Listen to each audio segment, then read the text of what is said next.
The first note shouldn't have shattered her. Clara Vaughn had built an empire on ice and indifference, on calculated decisions and zero tolerance for weakness. But when the forgotten piano in the corner of her corporate Christmas gala suddenly sang a melody she'd buried 16 years ago, a song her first love had written in secret, a song that died with him, her champagne glass slipped from fingers that had never trembled in a boardroom. The man playing wasn't supposed to exist. The song wasn't supposed to survive. And the way his hands moved across those keys, finishing phrases she thought were lost forever, meant everything she'd believed about her past was a lie. If you want to see where this story goes, if you want to know how a single song can unravel 16 years of carefully constructed walls, stay until the end. And comment below with your city so I can see how far this story travels. Now, let's begin. The 73rd floor of Vaughn Industries gleamed like a declaration of war against warmth. Every surface reflected cold December light.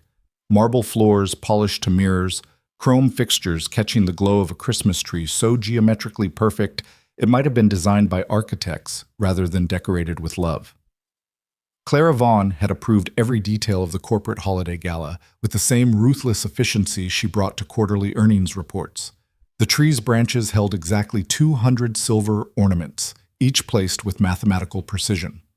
The catering staff had been drilled on timing until they moved like clockwork. Even the background music, piped in through invisible speakers, had been selected for its inability to provoke emotion. Nothing in Clara's world was left to chance. Nothing was allowed to make her feel. She stood now at the floor-to-ceiling windows overlooking the glittering sprawl of the city, a champagne flute held loosely in one hand, her reflection sharp against the darkness beyond the glass. At 34, Clara Vaughn was everything the business magazine said she was: brilliant, beautiful, and utterly untouchable. Her black dress was Valentino, her posture was armor, and her expression suggested she was calculating the depreciation value of the decorations even as guests mingled around her. "You're not mingling." The voice came from behind her, smooth and possessive. Clara didn't turn. "I'm observing. There's a difference, Marcus." Marcus Sterling appeared at her elbow, his reflection joining hers in the glass. Tall, impeccably tailored, with the kind of jaw that looked chiseled for magazine covers. He was everything Clara's father approved of: old money, right connections, zero liability. Their engagement had been announced 3 months ago to unanimous approval from the board and society pages alike. It was, by all measurable standards, a perfect match. "Your father's looking for you," Marcus said, his hand settling possessively on her lower back. "Something about the Singapore deal. He wants your input before the Chens arrive." "Of course he does." Clara took a sip of champagne that tasted like expensive nothing. "Tell him I'll be there in 5 minutes." Marcus hesitated, his grip tightening slightly. "Clara, you could at least pretend to enjoy your own party." "I'm enjoying the efficiency of it. Isn't that enough?" "You know what I mean." His voice dropped, taking on the edge it got when he felt his control slipping. "People are starting to talk. The Ice Queen CEO who can't even smile at her own Christmas party. It's not a good look." Clara finally turned to face him, her expression unchanged. "I didn't build this company on good looks, Marcus. I built it on results." "You built it on your father's legacy," Marcus corrected quietly. "Let's not pretend otherwise." The words should have stung. Once they might have, but Clara had heard variations of that truth her entire life. From competitors, from business rivals, from her own father in moments of brutal honesty. She'd learned to wear it like the dress she'd chosen tonight, beautiful, expensive, and utterly impenetrable. "Then I suppose I should go preserve that legacy," she said, setting down her champagne. 5 minutes, you said?" But before Marcus could respond, a sound cut through the carefully curated atmosphere of the party. A single piano note, slightly flat, coming from the far corner of the reception hall. Clara's head snapped around. There was an old Steinway in that corner, a relic from when this floor had been the executive lounge in her grandfather's era. It had been draped with a white cloth and relegated to the status of furniture, a surface for guests to set their drinks. No one had played it in years. The thing was probably hideously out of tune. A second note followed the first, then a third. Someone was actually playing the forgotten piano. "Who the hell?" Marcus started, but Clara was already moving, cutting through clusters of executives and their overdressed spouses with the focused intensity she usually reserved for hostile takeovers. The crowd parted instinctively before her, and Clara saw him. He was nobody. That was her first thought, sharp and dismissive. Just one of the maintenance staff, she could tell from the navy blue uniform shirt, slightly rumpled, name tag catching the light. He sat at the piano bench with his back to the party, shoulders hunched in a way that suggested he was trying to make himself invisible. Next to him, perched on the bench with wide eyes and a candy cane clutched in one small hand, was a little girl who couldn't have been more than 5 years old. "Daddy, play the Christmas song," the child whispered, her voice carrying in the sudden pocket of quiet that had formed around the piano. "Sweetheart, I don't think—" "Please? You promised." The man's hands hovered over the keys, hesitant. Clara could see them trembling slightly, and she felt a flash of irritation. Some maintenance worker using her corporate event as a playground for his daughter, treating a valuable instrument like a toy. She opened her mouth to have security escort them out. Then his fingers touched the keys, and the world stopped. The first phrase was simple, just a gentle descending melody, the kind a parent might play to lull a child to sleep. But there was something in the way the notes fell, something in the spaces between them, that made every conversation in the room falter. The melody was beautiful, yes, but it was also heartbreaking in a way Clara couldn't immediately name. She found herself frozen 3 feet from the piano, champagne forgotten, Marcus's hand falling away from her arm. The little girl leaned against her father's shoulder, eyes drifting closed, completely trusting. And the man kept playing, his hands moving with increasing confidence across keys that should have been too damaged to sound this clear. The melody built, each phrase leading naturally to the next, and Clara felt something dangerous stirring in her chest, something she'd spent 16 years ensuring stayed buried. Recognition. No, it wasn't possible. The melody shifted, moving into a bridge section that made Clara's breath catch.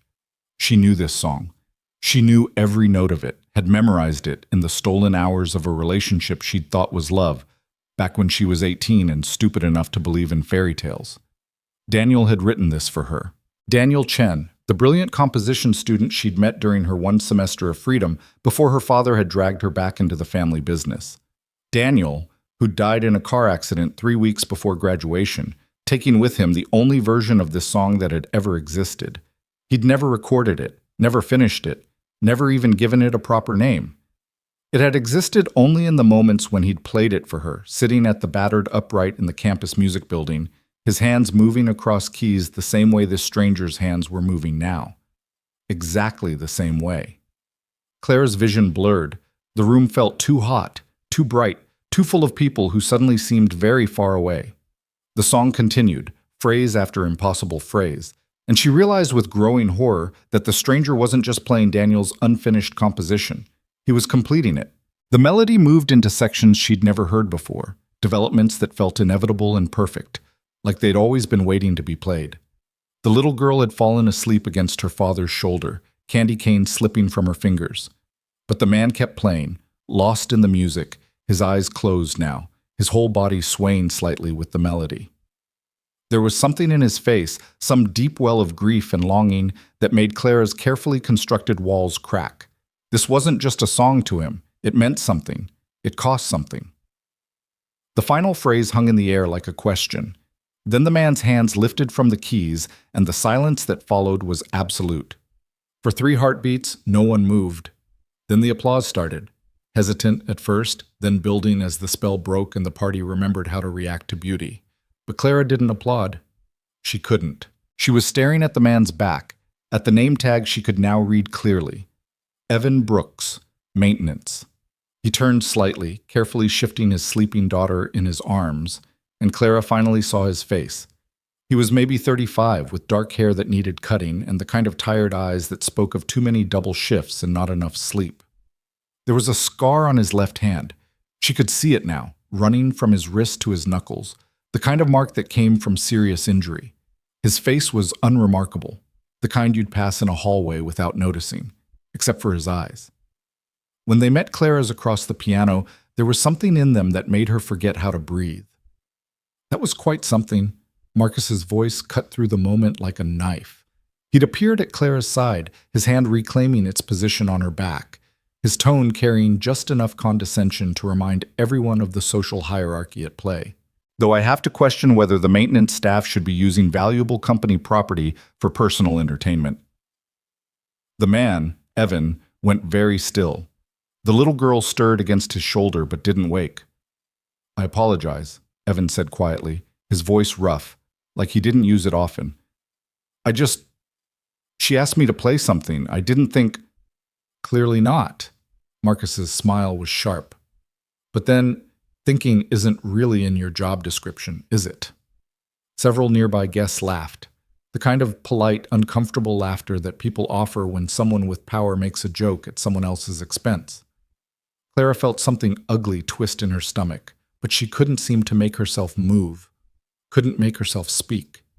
She was still trapped in the echo of that song, in the impossible reality of its existence. Evan's jaw tightened. He stood carefully, cradling his daughter, his movements precise and controlled. You're right. I apologize for the disruption, Mr. Sterling. It won't happen again. See that it doesn't. Marcus turned to Clara, his hand sliding to her waist. Darling, your father's still waiting. We should... Where did you learn that song? The words came out before Clara could stop them, sharp and demanding. Every head in the immediate vicinity turned toward her. Marcus's hand tightened warningly on her waist, but Clara ignored him, taking a step toward Evan. The song you just played. Where did you learn it? Evan's expression shuddered completely. I don't know what you mean. Don't lie to me. Clara's voice had taken on the edge she used in boardrooms, the tone that made executives twice her age scramble to comply. That melody, that specific composition. Where did you learn it? Clara. Marcus's voice carried a warning. This is hardly the time. I wrote it, Evan said quietly. His eyes met Clara's again, and this time there was something defiant in them, something that refused to back down despite the obvious power imbalance. I wrote it a long time ago, for someone who didn't know I existed. The air went out of Clara's lungs. That's impossible, she whispered. Daniel wrote that song. Daniel Chen, he finished it, maybe. Evan's voice was steady now, despite the way his daughter had started to stir against his shoulder. But he didn't write it. I did. He took credit for it, and I let him, because I was nobody, and he was somebody, and that's how the world works. That's absurd, Marcus cut in, his voice hard. Clara's fiancé died 16 years ago. He was a brilliant composer. And you expect us to believe that some maintenance worker... I wasn't always maintenance, Evan said. And there was something broken in his voice now, something that made Clara's chest ache. But yeah, you're right. I'm nobody. I shouldn't have played it. I definitely shouldn't have said anything. My apologies, Ms. Vaughn. He turned to leave, but Clara's hand shot out, catching his arm. The contact was electric, sending a jolt through her that had nothing to do with static and everything to do with the way his eyes widened, the way his breath caught. Wait, she said. I need to know. Clara, let him go. Marcus's voice had turned cold. You're making a scene. She was. Clara could feel the eyes on her, could sense the whispered conversation starting around the edges of the crowd. The Ice Queen CEO publicly confronting maintenance staff. The headlines practically wrote themselves, but she couldn't let go. Not yet. Not when the song that had haunted her for 16 years was suddenly real again, suddenly here in the form of this impossible stranger. Ms. Vaughn, Evan's voice was gentle now, almost pitying.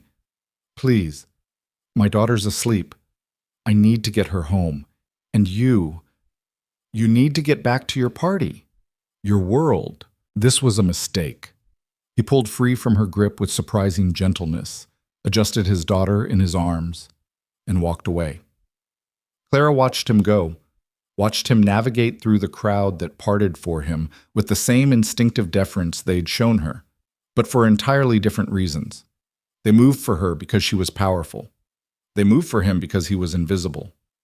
Well, Marcus said, his voice tight with barely controlled anger. That was certainly dramatic. Clara turned to find him watching her with eyes that had gone cold and calculating. Around them, the party was trying to resume its previous rhythm, but there was a new current of gossip running beneath the surface. She could feel it, could see it in the sidelong glances and quickly averted eyes. "I need to know where he learned that song," Clara said, her voice steadier than she felt. "Why?" Marcus's hand on her waist had become almost painful. "What does it matter? Some maintenance worker claiming he wrote your dead boyfriend's composition? It's absurd, Clara. More than that, it's pathetic.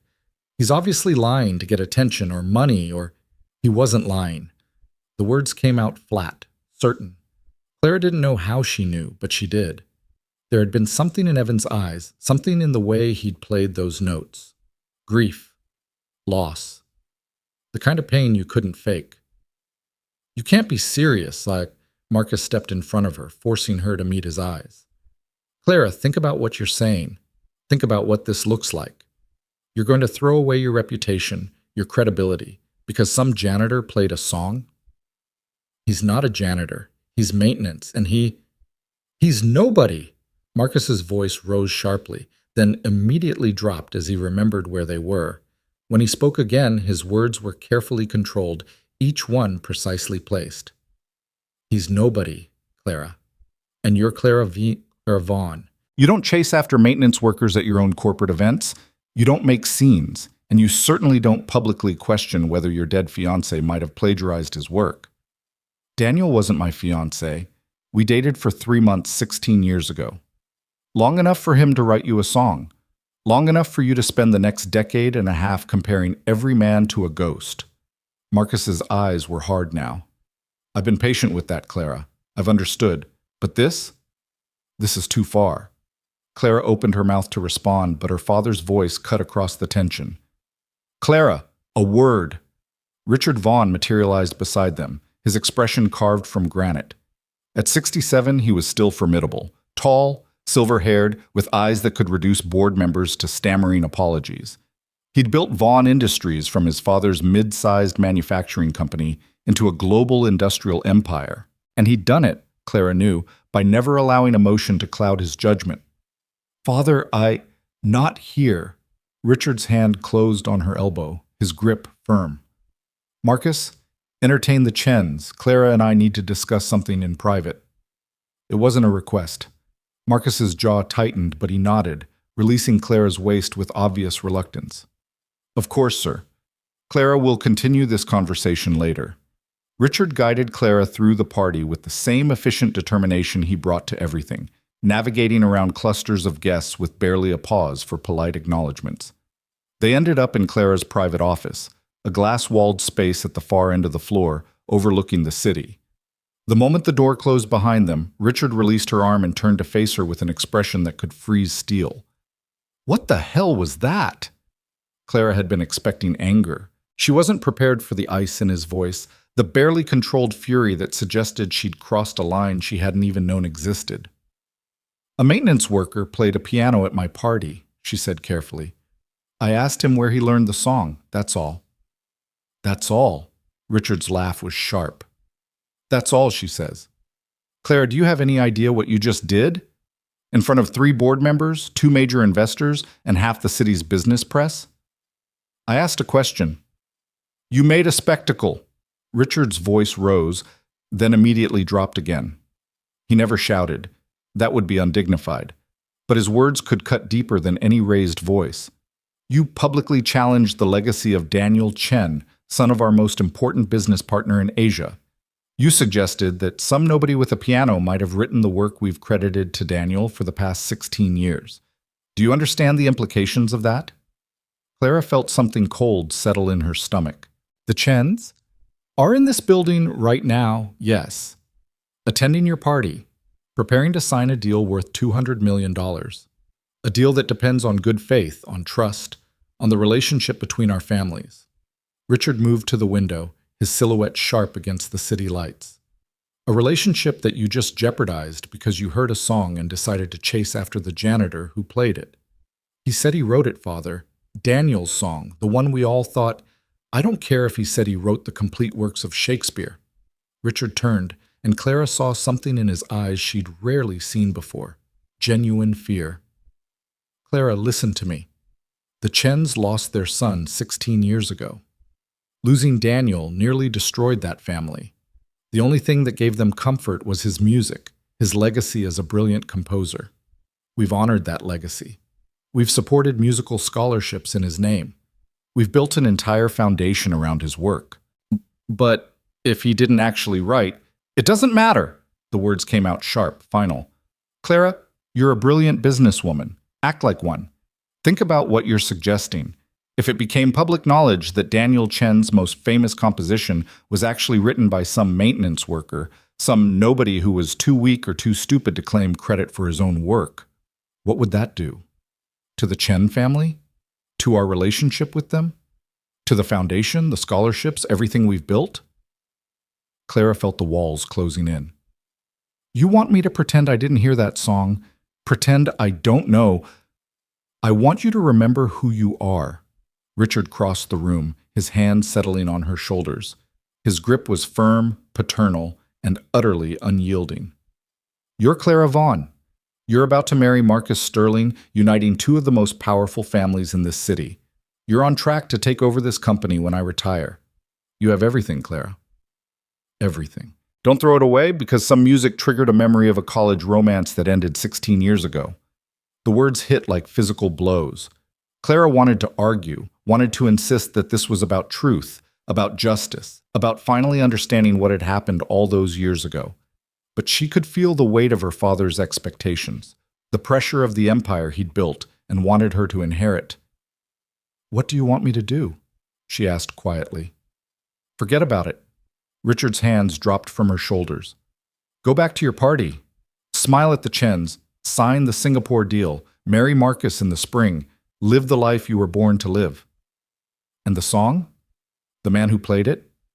Is irrelevant. Richard moved toward the door, then paused.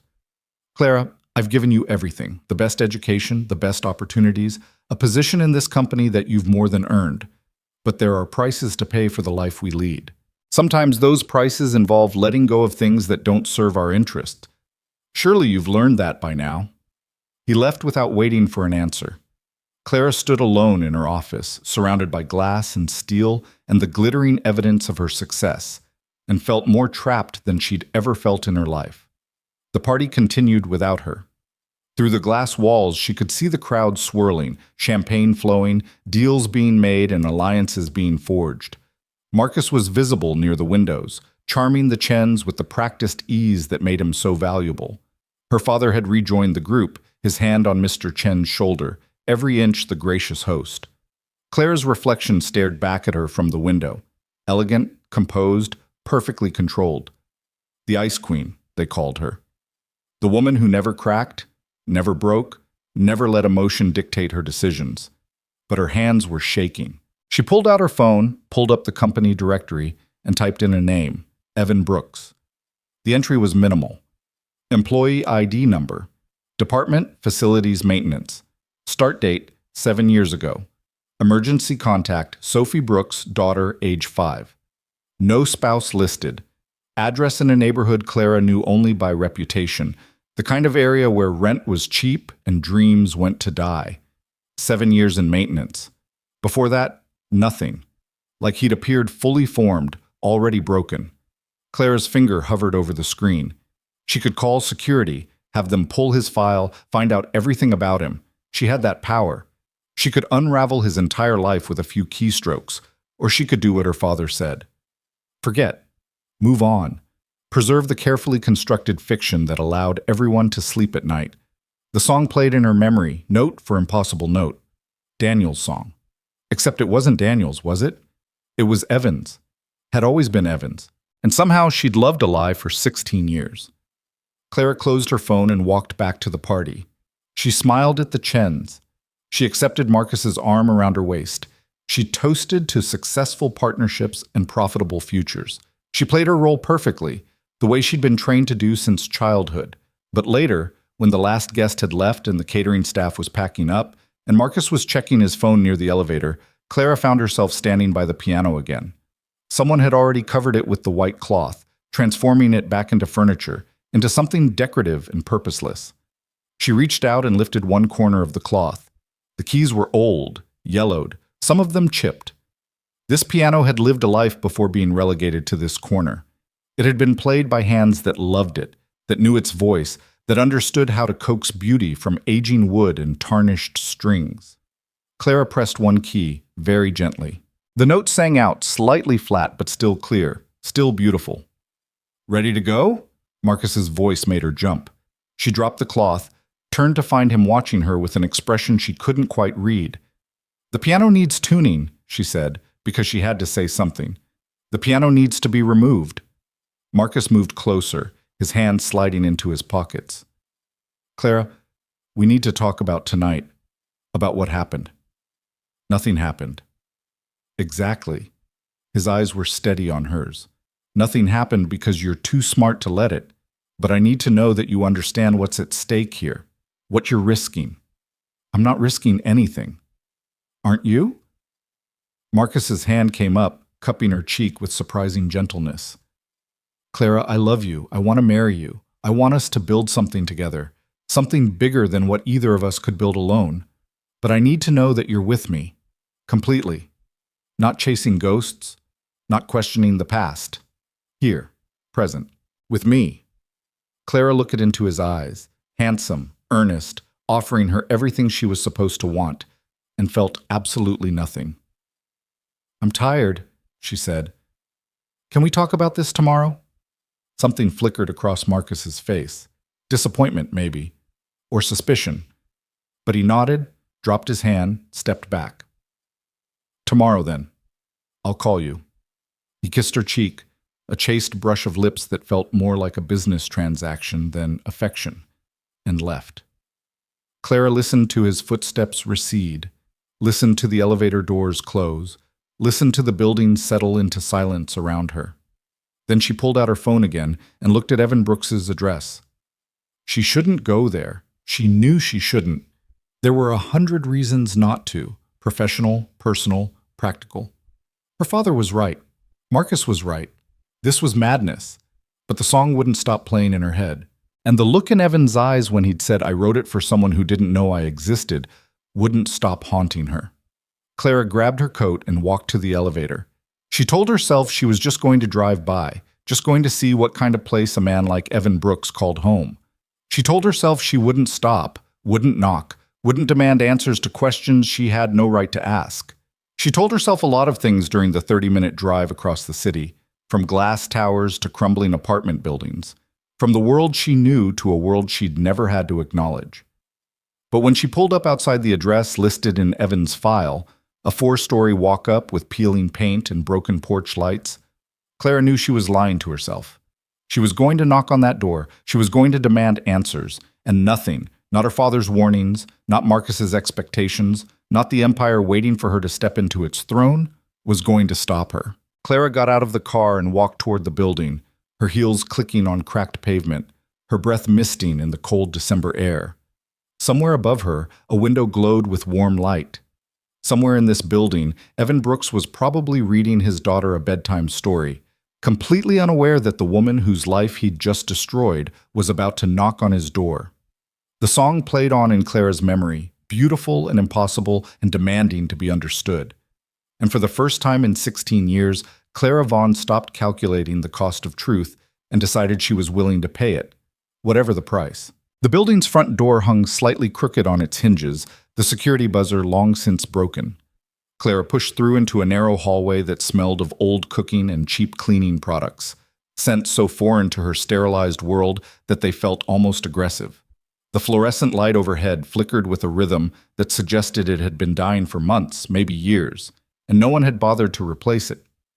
She climbed 3 flights of stairs, her Louboutins clicking against linoleum that had probably been installed in the 70s and never updated.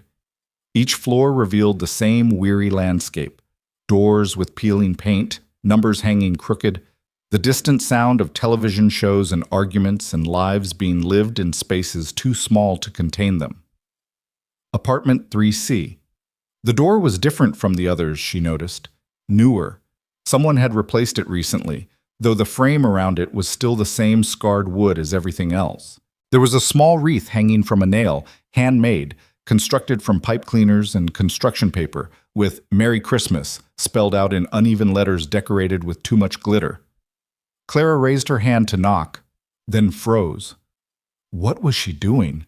What possible explanation could she give for showing up at a maintenance worker's apartment at 11 o'clock on Christmas Eve?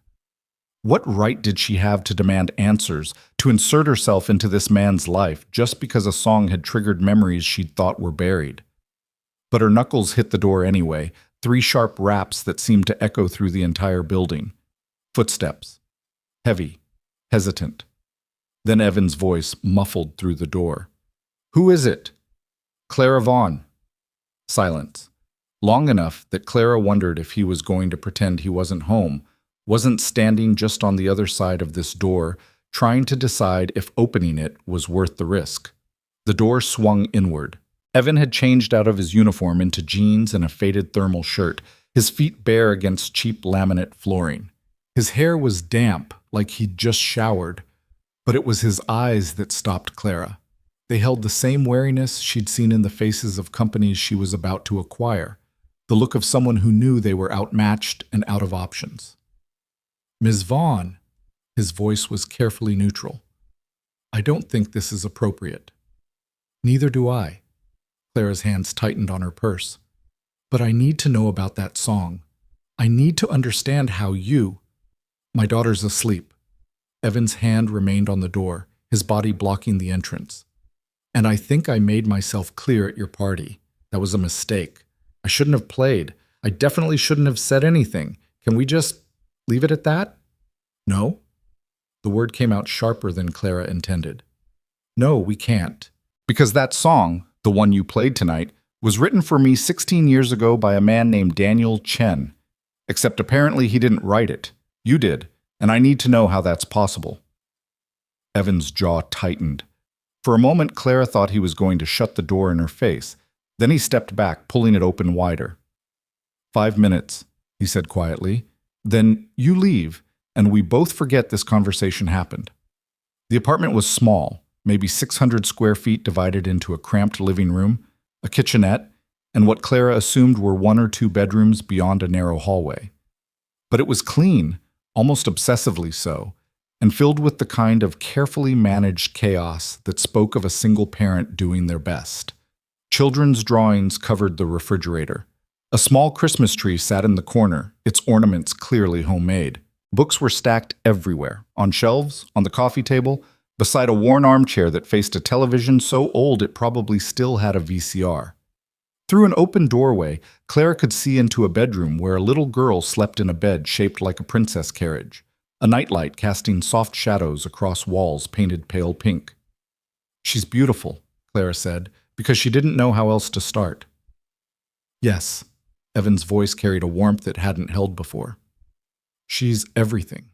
He moved to the kitchenette, began making coffee without asking if Clara wanted any. His movements were efficient, practiced, the routine of someone who'd done this 1,000 times. Clara remained standing in the middle of the living room, suddenly aware of how out of place she was. Her designer dress, her expensive jewelry, her entire existence a jarring contrast to this world of second-hand furniture and carefully counted pennies. "I went to Juilliard," Evan said finally, his back still to her. "Full scholarship, piano performance. I was good. Not great, but good enough that people noticed.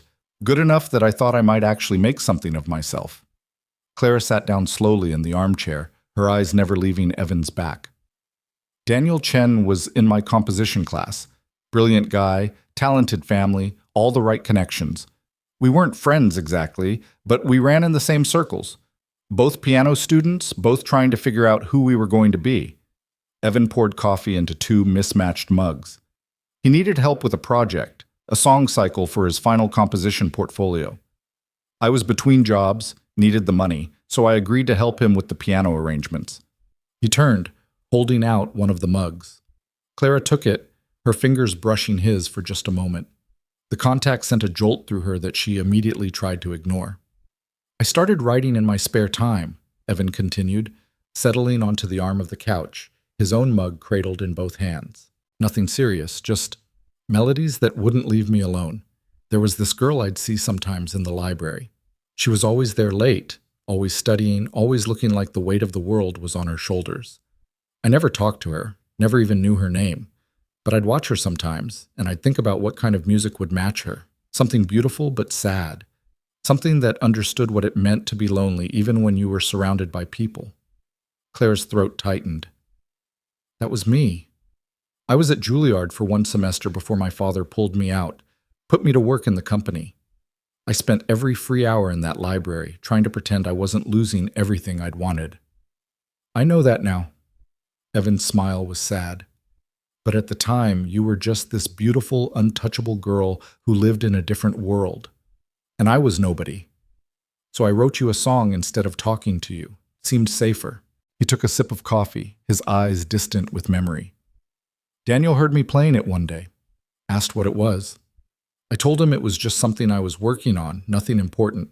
He asked if he could use it, said he had a project due and was struggling for inspiration. I said, sure, why not? I didn't think it mattered. It was just a melody, just notes on a page. Evan's hands tightened on the mug. Then I found out he'd dedicated it to you, Clara Vaughn, the girl from the library. He'd performed it at some student recital, told everyone he'd written it for the woman he loved. And you were there, and you believed him, and suddenly my song became the foundation of his relationship with you.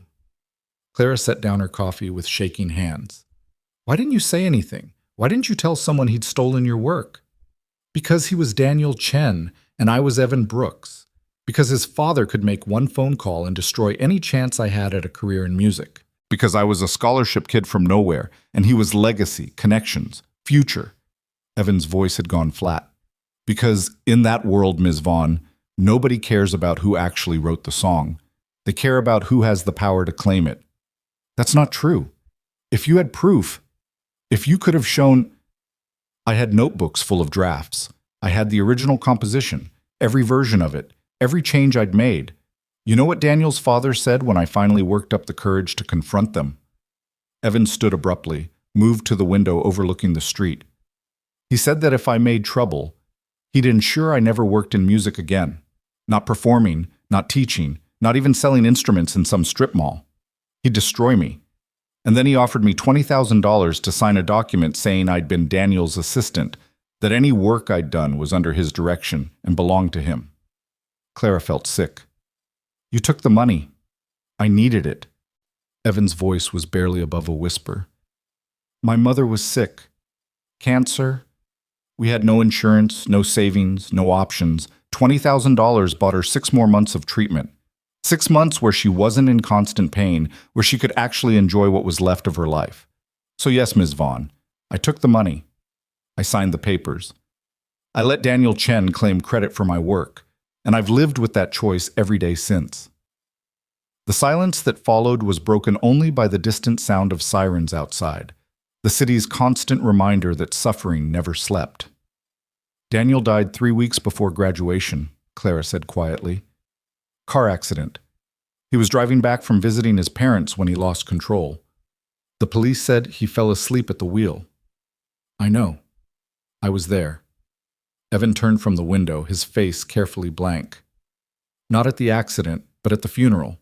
I stood in the back, watching everyone cry for this brilliant composer who'd been taken too soon. Watching you, actually. You were 18, wearing a black dress that was too big for you, and you looked like your whole world had ended.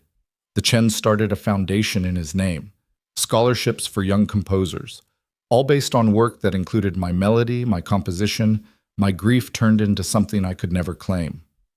And you just let it happen. For 16 years, you let everyone believe a lie.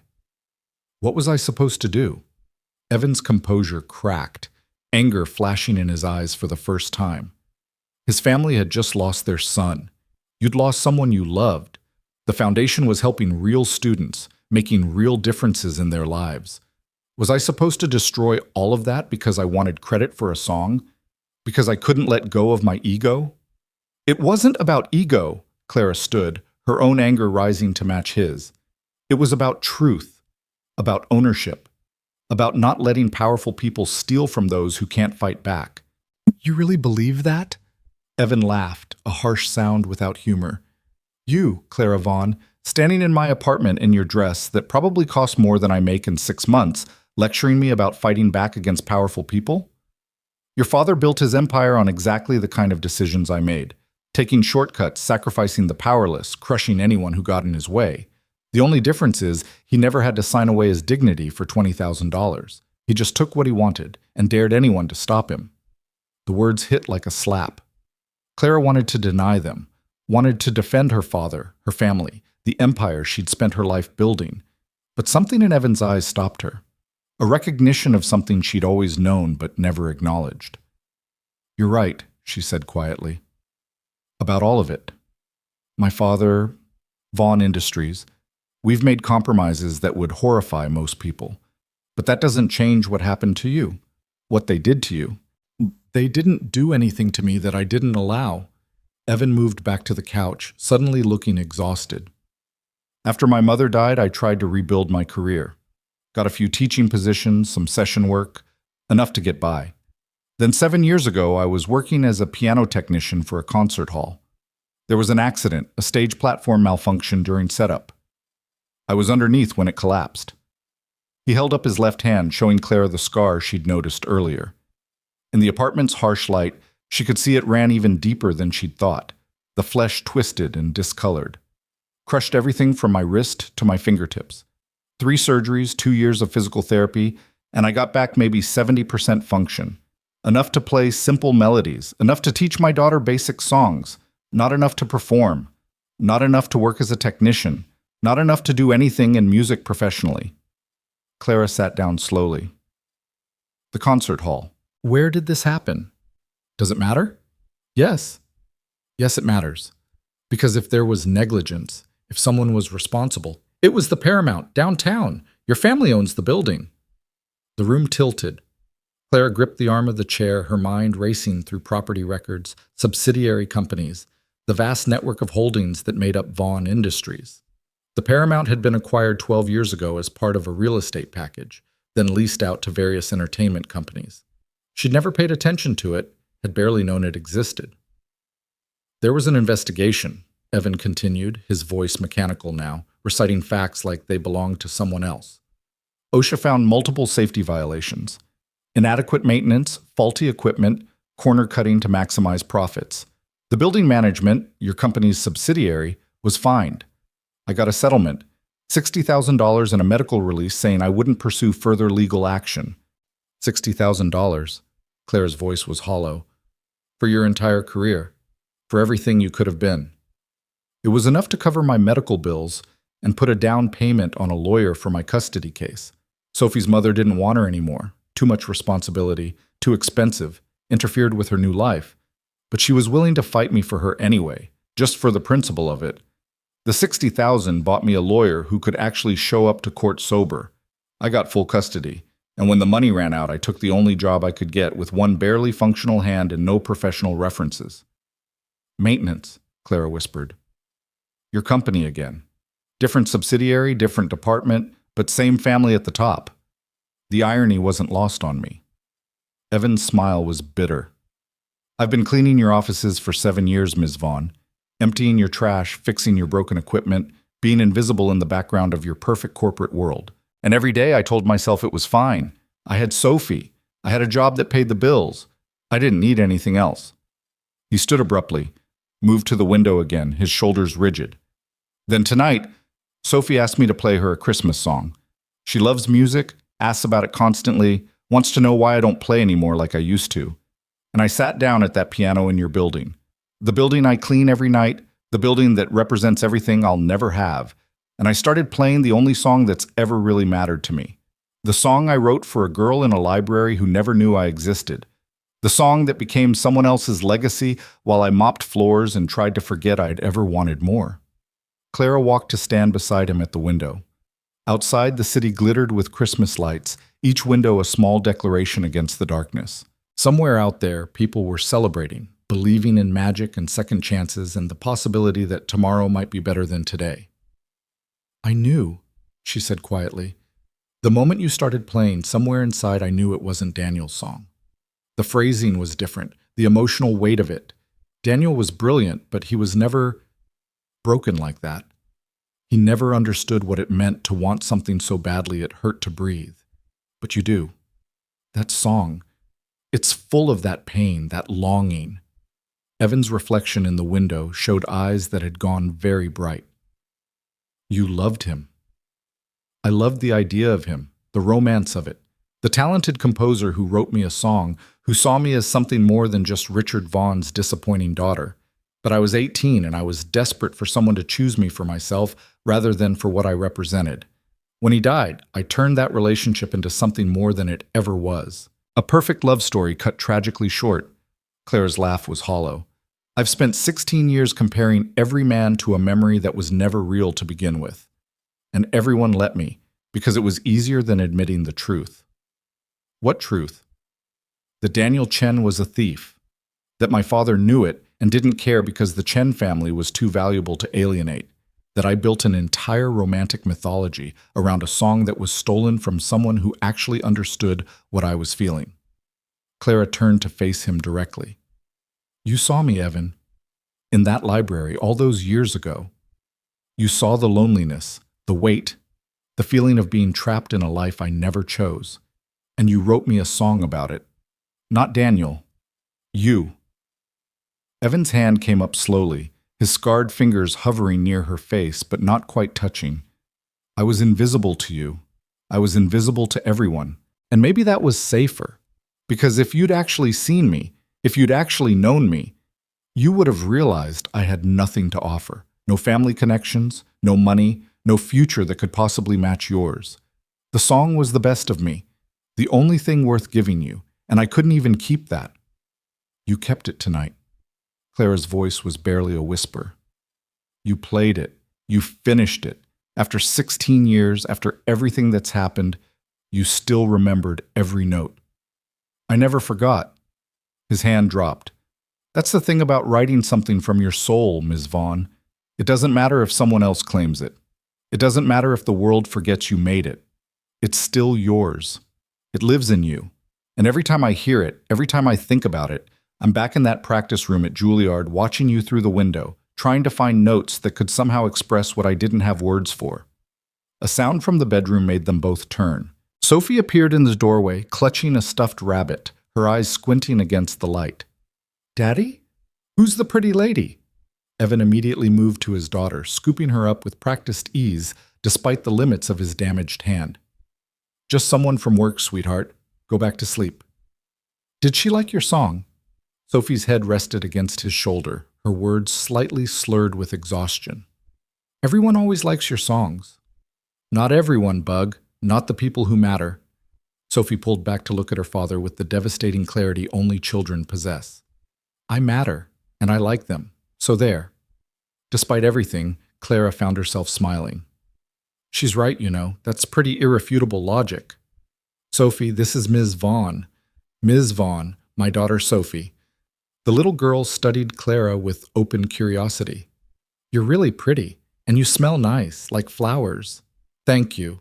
You're very pretty too, and I like your rabbit. His name is Mr. Floppington. He's very brave. Sophie yawned hugely. Are you Daddy's friend? The question hung in the air, weighted with more complexity than a 5-year-old could possibly understand. Clara looked at Evan, saw the wariness in his eyes, the way he held his daughter like she was the only thing keeping him grounded. I'm trying to be, Clara said finally. If your daddy will let me. Evan carried Sophie back to bed, murmuring quiet reassurances. Clara heard the ritual of tucking in, the adjustment of blankets, the whispered I love yous that spoke of a bond so pure it made her chest ache. When he returned, closing the bedroom door softly behind him, his expression had shifted into something carefully neutral. You should go, he said quietly. It's late, and this, whatever this is, it can't lead anywhere good. Why not? Because you're Clara Vaughn, and I'm the guy who empties your trash cans. Because your father would destroy me, destroy both of us, if he thought for a second that you were considering anything beyond this moment. Because I have a daughter who depends on me, who needs stability and security, and I can't risk my job, my custody, my entire life just because you're feeling guilty about a song. Is that what you think this is? Guilt? Evan moved closer, and Clara could see the exhaustion in every line of his face. What else could it be? You heard a melody that reminded you of your dead boyfriend, found out the story wasn't what you thought, and now you're trying to, what, make amends? Set the record straight? Ease your conscience? I'm trying to understand what I threw away. The words came out raw, unplanned. I'm trying to understand how I spent 16 years mourning the wrong person, building my entire emotional life around a lie while the truth was cleaning my office floors. I'm trying to understand how the universe could be cruel enough to put you in my building, in my world, for 7 years, and I never saw you, never knew you existed. Maybe you weren't supposed to see me. Maybe some people are meant to stay invisible. Stop saying that. Clara closed the distance between them, her hands coming up to grip his arms. Stop acting like you deserve to be erased. You wrote a song that's haunted me for 16 years. You created something beautiful enough to build a foundation on, to inspire scholarships, to touch people's lives. And then you lost everything, your career, your health, your ability to create, because my family's company valued profit over safety. You don't get to be invisible anymore, Evan. Not to me. His hands came up to cover hers, and Clara felt the twisted scar tissue beneath her fingers, the permanent reminder of what he'd sacrificed. What are you asking me, Clara? His voice was raw. What do you want from this conversation? Because if you're here looking for absolution, I can't give you that. Your family's sins aren't yours to carry. And if you're here because you're trying to find some way to fix what happened, to make it right somehow, you can't. It's done. It's been done for 7 years, for 16 years, and no amount of late-night conversations is going to change that. I want the truth. Clara's grip tightened. I want to know what really happened, all of it. The song, the settlement, everything. And then I want to figure out how to make sure it never happens to anyone else. Evan pulled away, creating distance between them. You can't fix this, Clara. You can't wave your Vaughn Industries magic wand and make everything better. The world doesn't work that way, not for people like me. Then tell me how it does work. Help me understand. He laughed, a sound full of broken edges. You really want to understand? Fine. After the accident, when I couldn't play anymore, I had nothing. No career, no prospects, no way to support my daughter. Your company's settlement included a clause, standard in these situations, apparently. In exchange for the money, I agreed not to pursue further legal action and not to speak publicly about the accident or its circumstances. Essentially, I sold my right to tell the truth. And the beautiful irony is that I'd already done that once before, with Daniel and the song. I seem to make a habit of signing away pieces of myself for just enough money to survive. Clara felt something cold and terrible settling in her stomach. The non-disclosure agreement. That's why you never said anything about the safety violations, why the story never became public. Your lawyers were very thorough, very efficient, very good at their jobs. Evan's voice had gone flat again. And I signed because I had a 2-year-old daughter and no other options. Because $60,000 was more money than I'd ever seen, and it meant I could fight for custody without losing everything. Because sometimes survival means swallowing your pride and accepting that justice is a luxury you can't afford. I'll break it. The words came out fierce, certain. The NDA. I'll have our legal department void it, claim it was signed under duress, find some loophole. You'll be free to tell your story, And then what? Evan cut her off, his eyes blazing. I go public with the fact that Vaughn Industries prioritized profits over safety, that their negligence destroyed my career? What do you think happens next, Clara? You think the company just accepts that? You think your father sits back and lets his reputation get dragged through the mud by a former maintenance worker with an axe to grind? He doesn't control me, doesn't he? Evan moved back to the window, his shoulders rigid. You showed up at my apartment at 11 o'clock on Christmas Eve because of a song. Where do you think you'll be tomorrow morning when your father calls demanding to know why you're not at the family breakfast? When Marcus wants to know why you disappeared after the party? When the board starts asking questions about your judgment? You can't save me, Clara. And trying to will only destroy us both. The truth of his words hit like a physical blow. Clara sank back into the armchair, her head in her hands, feeling the weight of her entire life pressing down on her shoulders. He was right. Of course he was right. She could challenge her father, could fight against the machine she was part of, but the cost would be everything she'd built, her position in the company, her relationship with her family, the future she'd been groomed for since birth. But when she looked up, when she saw Evan standing at the window with defeat written in every line of his body, Clara realized something that terrified her more than any of her father's threats. She didn't care. About the company, about her reputation, about the carefully constructed life that suddenly felt like a beautiful prison. She cared about the truth. And she cared about the man who'd written her a song from the shadows and never expected anything in return. What if I don't want to be saved? Clara stood slowly. What if I'm tired of pretending that everything my family built was noble and good? What if I want to burn it all down and start over with something real? Evan turned, his expression caught between hope and fear. You don't know what you're saying. Don't I? I've spent my entire adult life building an empire I never wanted, defending decisions I knew were wrong, becoming exactly what my father trained me to be. And tonight, I heard the song that reminded me who I used to be before all of this. A girl in a library who was desperately lonely and didn't know how to ask for help. A girl who would have given anything for someone to actually see her instead of the Vaughn name. She crossed the room until she stood directly in front of him. You saw me, Evan. 16 years ago, you saw me. And you wrote me something beautiful instead of using me or dismissing me or treating me like a stepping stone to something better. You gave me the best part of yourself and asked for nothing back. And I'm not going to walk away from that just because it's complicated or dangerous or threatens everything I thought I knew. Evan's hand came up, cupping her face with a gentleness that made Clara's breath catch. His scarred fingers traced her cheekbone, and she could feel them trembling. Clara, he whispered, her name a prayer and a warning. If you do this, if you actually try to fight back against your family, against the system that protects them, there's no going back. They'll destroy you. They'll take everything. Then I'll rebuild with nothing, like you did. I didn't rebuild. I survived. There's a difference. Clara's hands came up to cover his, holding them against her face. Then teach me how. Teach me what it means to choose truth over comfort. Show me how to be brave enough to let go of everything I never really wanted anyway. For a long moment, they stood there in the dim light of his living room, the city breathing around them, Sophie sleeping peacefully in the next room. And Clara felt something shift inside her, some fundamental transformation that had nothing to do with the song and everything to do with the recognition passing between them. This wasn't about romance. It wasn't about fixing the past or seeking redemption. It was about two people who'd been invisible to the world in different ways, finally seeing each other clearly. I need to go, Clara said finally, though she didn't move. But I'm coming back. Tomorrow? Or the next day? Or whenever you're ready to talk more. Because this conversation isn't over, Evan. Not by a long shot. Your father can wait. Clara stepped back, letting her hands fall.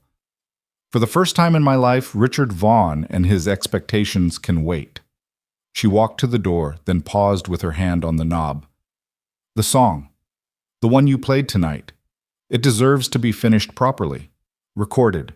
Shared. Not as Daniel's legacy or anyone else's. As yours.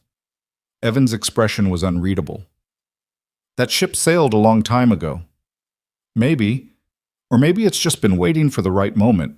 For someone who actually cared about the truth to hear it and refused to let it be buried. Clara opened the door. Merry Christmas, Evan. Thank you for the music. She left before he could respond, walking back down the 3 flights of stairs and out into the December cold. Her car sat waiting where she'd left it, a sleek black statement that looked absurdly out of place in this neighborhood of rust and pragmatism. Clara got in and sat there for a long moment, her hands on the steering wheel, her breath misting in the air. Above her, a light was still on in apartment 3C. She imagined Evan standing at the window, watching her leave, trying to decide if she was genuine or just another person who would ultimately choose comfort over courage. She'd have to prove him wrong. Starting tomorrow. Starting now. Clara pulled out her phone and opened her email. 3 new messages from Marcus, each one progressively more concerned about her disappearance. 2 from her father, both marked urgent, and 1 from her assistant, confirming the schedule for tomorrow's family Christmas breakfast, complete with the Chens and their expectation that the Singapore deal would be finalized. She deleted them all. Then Clara composed a new message to her personal attorney, someone who owed loyalty to her rather than to Vaughn Industries. The subject line was simple: need to review an NDA, urgent, confidential. She didn't send it, not yet, because she needed to think this through, needed to understand all the ways this could explode in her face. But having the email drafted, having taken even that small step toward action, made her feel more alive than she'd felt in years. The light in apartment 3C went dark. Clara started her car and pulled away from the curb, heading back toward the glittering towers and the life she'd built from expectation and obligation. But something had fundamentally changed during the drive across the city. She was different now, not transformed completely, not suddenly brave or certain of her path, just finally, impossibly awake.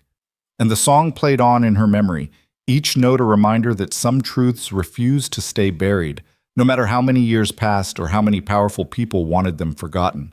The Christmas morning sun hit Clara's penthouse windows with aggressive cheerfulness, turning the floor-to-ceiling glass into mirrors that reflected a woman who hadn't slept.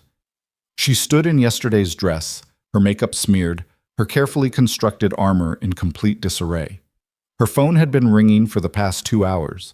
Her father, Marcus, her assistant, each call more insistent than the last. She'd ignored them all. Instead, she'd spent the night researching.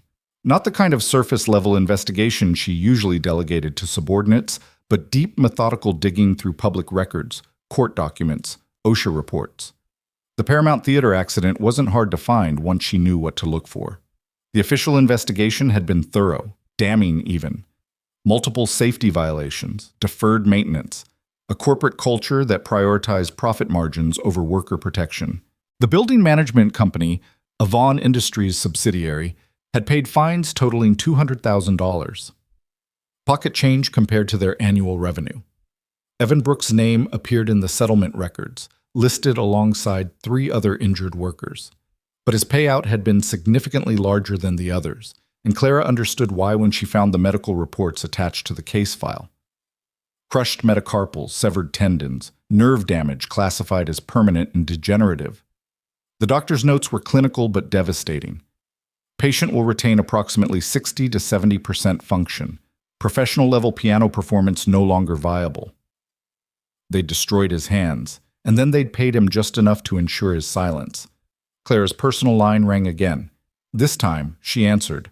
"Where the hell are you?" Marcus's voice was tight with barely controlled fury. "Your father has called me 4 times. The Chens are waiting. Do you have any idea how this looks?" "I'm not coming to breakfast." Silence. Then, "Excuse me?"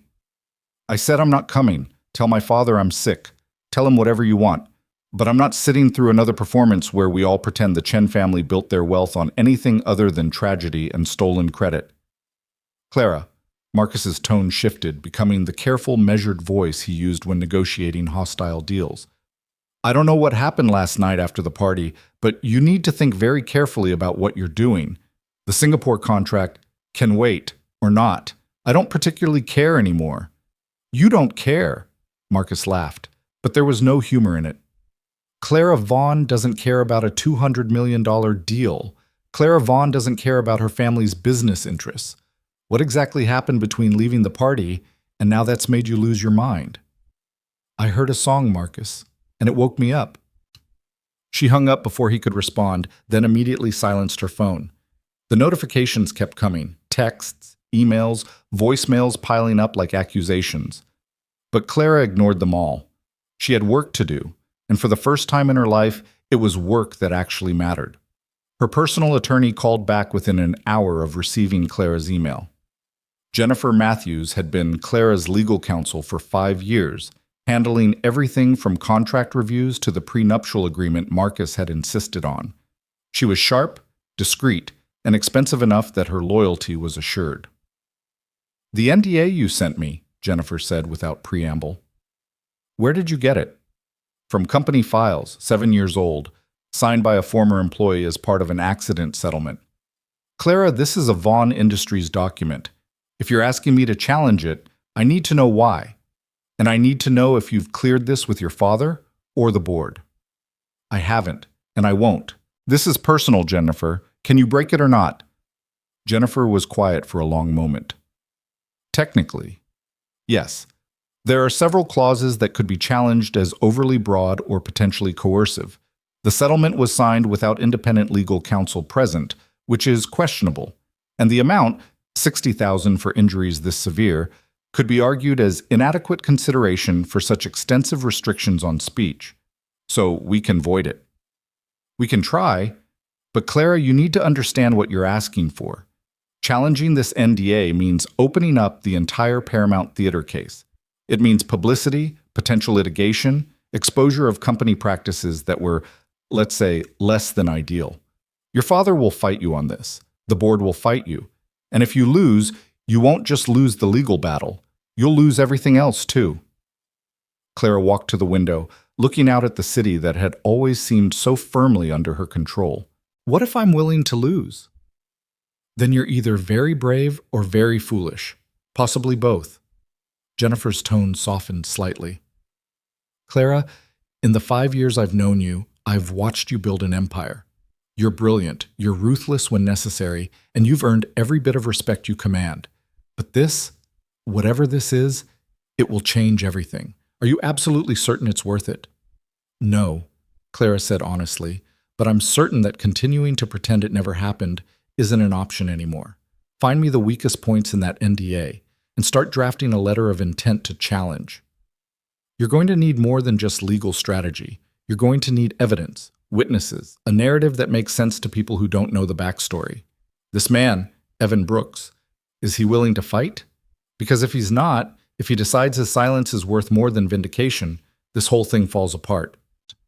Clara thought about Evan standing in his small apartment, his daughter asleep in the next room, his entire life balanced on the razor's edge of survival. I don't know, but I'm going to find out.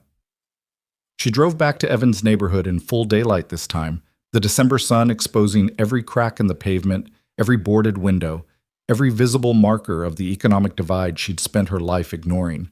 Children played in a small park despite the cold, their laughter cutting through the industrial sounds of the city.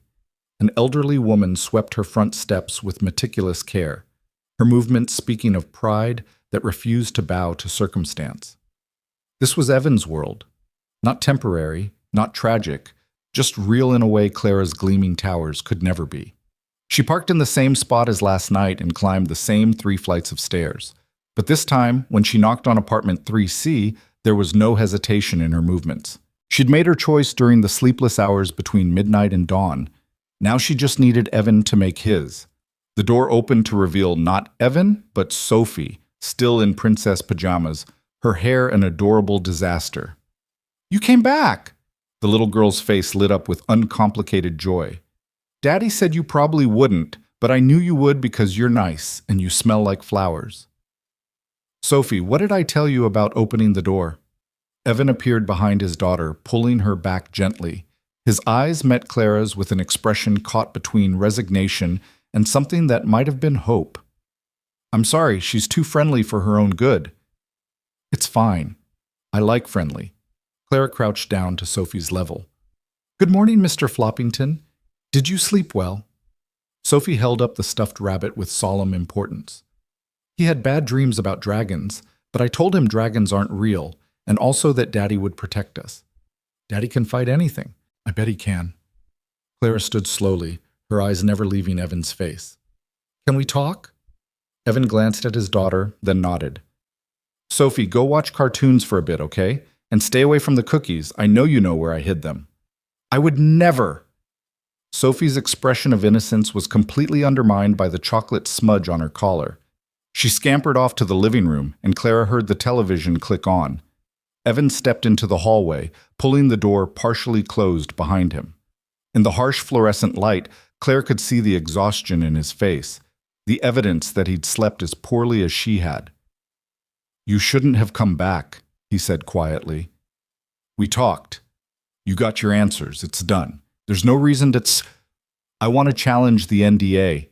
The words came out flat, certain. "I have a lawyer reviewing it right now. We think we can break it, for you to tell your story about what happened at the Paramount, about the safety violations, the negligence, all of it." Evan went very still. "Why would you do that?" "Because it's the truth. Because my family's company destroyed your career and then paid you to stay quiet about it. Because I'm tired of being complicit in a system that protects the powerful at the expense of everyone else. You don't owe me anything, Clara. You weren't even running the company 7 years ago. No, but I'm running it now. Or I'm supposed to be. And that means the choices made under the Vaughn name are my responsibility. Clara moved closer, her voice dropping. I spent last night reading the OSHA reports, the settlement documents, everything. Do you know how many safety violations they found? 17. 17 separate instances where my family's company chose profit over people. And you weren't the only one hurt. There were 3 other workers who settled for even less than you got. Evan's jaw tightened. I know. I was there. I watched them take their checks and sign their papers and walk away knowing they'd never work in their fields again. Tommy was a stagehand, 30 years of experience. The platform crushed his leg. He got $40,000 and a limp that never healed. Maria was a lighting technician. Concussion so severe she still gets headaches that put her out of commission for days. She got $25,000 and a medical release. We all sold our silence because we all needed to survive. And my family counted on that. They built an entire strategy around the fact that desperate people will accept whatever they're offered. Clara felt anger rising in her chest, hot and unfamiliar. But what if you didn't have to anymore? What if you could tell the truth without losing everything? There's always a cost, Clara. Always. You break that NDA, your father will come after me with everything he has. He'll destroy my custody arrangement, get me fired, blacklist me from ever working again. He'll make sure I lose Sophie. Not if I protect you. Not if I use every resource I have to make sure. You can't promise that. Evan's voice rose, then immediately dropped as he remembered his daughter in the next room. You're one person, Clara. One person with good intentions and a guilty conscience. But your father is Richard Vaughn. He's built an empire on crushing people who get in his way, and he won't hesitate to crush me too, especially if it means teaching you a lesson about loyalty. Clara reached out, her hand closing on his arm. Then we fight him together. You, me, Jennifer, my lawyer. We build a case so airtight he can't touch you without exposing himself. You really believe that's possible? You think your father won't find a way to twist this, to make me look like the villain? Disgruntled employee seeking attention, maintenance worker with delusions of grandeur, failed pianist trying to blame his problems on someone else. Evan pulled away from her grip. That's how this plays out, Clara, not with justice and vindication. With me losing my daughter and you losing your family. Is that really what you want? I want the truth to matter more than convenience. The truth doesn't pay rent. The truth doesn't keep food on the table or ensure custody rights. The truth is a luxury, Clara, and I can't afford it. They stood in the dim hallway, the weight of impossible choices pressing down on both of them. From inside the apartment, Clara could hear cartoon voices and Sophie's delighted laughter. That sound, so pure, so uncomplicated, made everything else feel absurdly heavy. What if there was another way? Clara said finally. Not legal action, not public exposure. What if we could get your story out there without violating the NDA? Tell it through other means, build awareness without directly challenging the settlement. You mean manipulate the system the same way it manipulated me? I mean, use every tool available to make sure what happened to you doesn't happen to anyone else. Document the pattern, highlight the corporate culture, force change from the inside. Clara leaned against the wall, suddenly exhausted. I don't have all the answers, Evan, but I know I can't go back to pretending I don't know what I know now. And I know you deserve better than spending the rest of your life invisible. The apartment door opened wider, and Sophie peeked out. Are you fighting? Because fighting is not nice, and also Mr. Floppington says you should have cookies and talk about it. Despite everything, Evan smiled. Mr. Floppington is very wise. Come on, both of you. If we're going to discuss destroying my life, we might as well do it with chocolate chips. The apartment seemed smaller in daylight, the careful management of limited space more obvious, but it was also warmer than Clara's penthouse had ever been, filled with the evidence of lives being lived rather than curated. Sophie's artwork covered every available surface, books spilled from shelves in a way that suggested they were read rather than displayed. The kitchen smelled like coffee and cinnamon, and there was a half-finished puzzle on the coffee table that looked genuinely challenging. Sophie distributed cookies with the seriousness of a diplomat negotiating peace treaties. 3 each. That's fair. Also, you have to sit on the floor because all the good sitting spots are taken. Clara found herself on the floor next to the puzzle, a chocolate chip cookie in hand, watching Evan settle cross-legged across from her while Sophie climbed into his lap with the ease of long practice. So, Evan said, breaking his cookie in half and offering part to his daughter. You want to take down Vaughn Industries from the inside. That's ambitious. Not take down. Reform. Make it into something that actually values people over profit margins. Your father will never allow that. The board will never allow that. You'd be fighting an entire system designed to resist exactly the kind of change you're talking about. Maybe. Or maybe the system only seems invincible because no one's challenged it properly. Clara took a bite of her cookie, surprised to find it was homemade and delicious. My father built Vaughn Industries on a foundation of calculated risk and ruthless efficiency.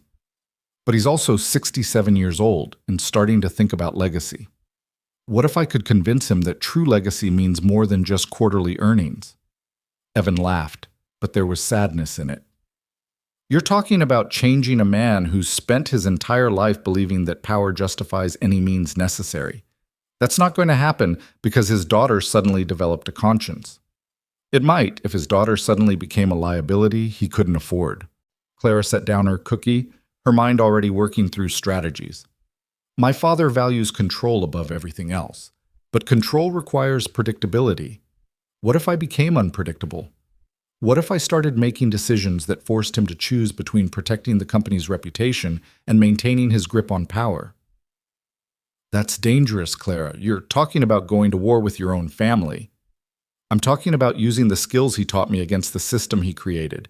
He made me into exactly what Vaughn Industries needed. Someone smart enough to see all the angles, ruthless enough to exploit them, and ambitious enough to always want more. But he forgot to account for the possibility that I might want more than he was willing to give me. Sophie had been listening with the selective attention children bring to adult conversations, clearly understanding more than they pretended. Are you going to be friends with Daddy or not? Because I think you should. He needs friends who aren't just me and Mr. Floppington. Evan's expression softened. Bug, this is complicated adult stuff. I'm 5 3/4. That's almost 6. I understand complicated. Sophie turned to Clara with devastating directness. Daddy's sad a lot. He tries to hide it, but I know. And when you came last night and he played the pretty song, he looked less sad. So I think you should stay and make him keep looking less sad. The simple truth of it hung in the air.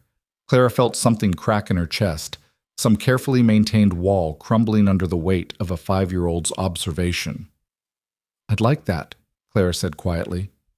If your daddy will let me. Evan's hands had tightened around his daughter, his eyes very bright. Sophie, why don't you go work on your coloring book for a bit, the princess one you got for Christmas? But I want to hear the grown-up talk. Nice try. Go color. And if you're very good, maybe we'll go to the park later. Sophie sighed with the world weariness only children can muster, then kissed her father's cheek and wandered off to her bedroom.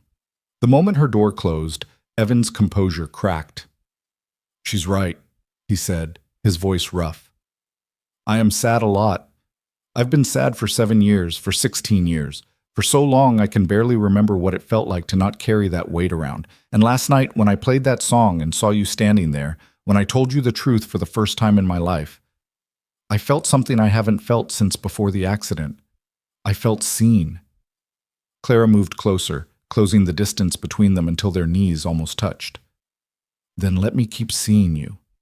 Let me help you fight back, even if it's dangerous, even if we don't know how it ends. Because I'm tired of being invisible too, Evan. I'm tired of being Clara Vaughn, perfect corporate princess, when I stopped knowing who Clara actually is years ago. What are you asking for? Really? I don't know yet, but I know it starts with the truth. Your truth about the song, about the accident, about everything that's been taken from you. And I know it means I'm going to have to choose between the life I've built and the person I want to become.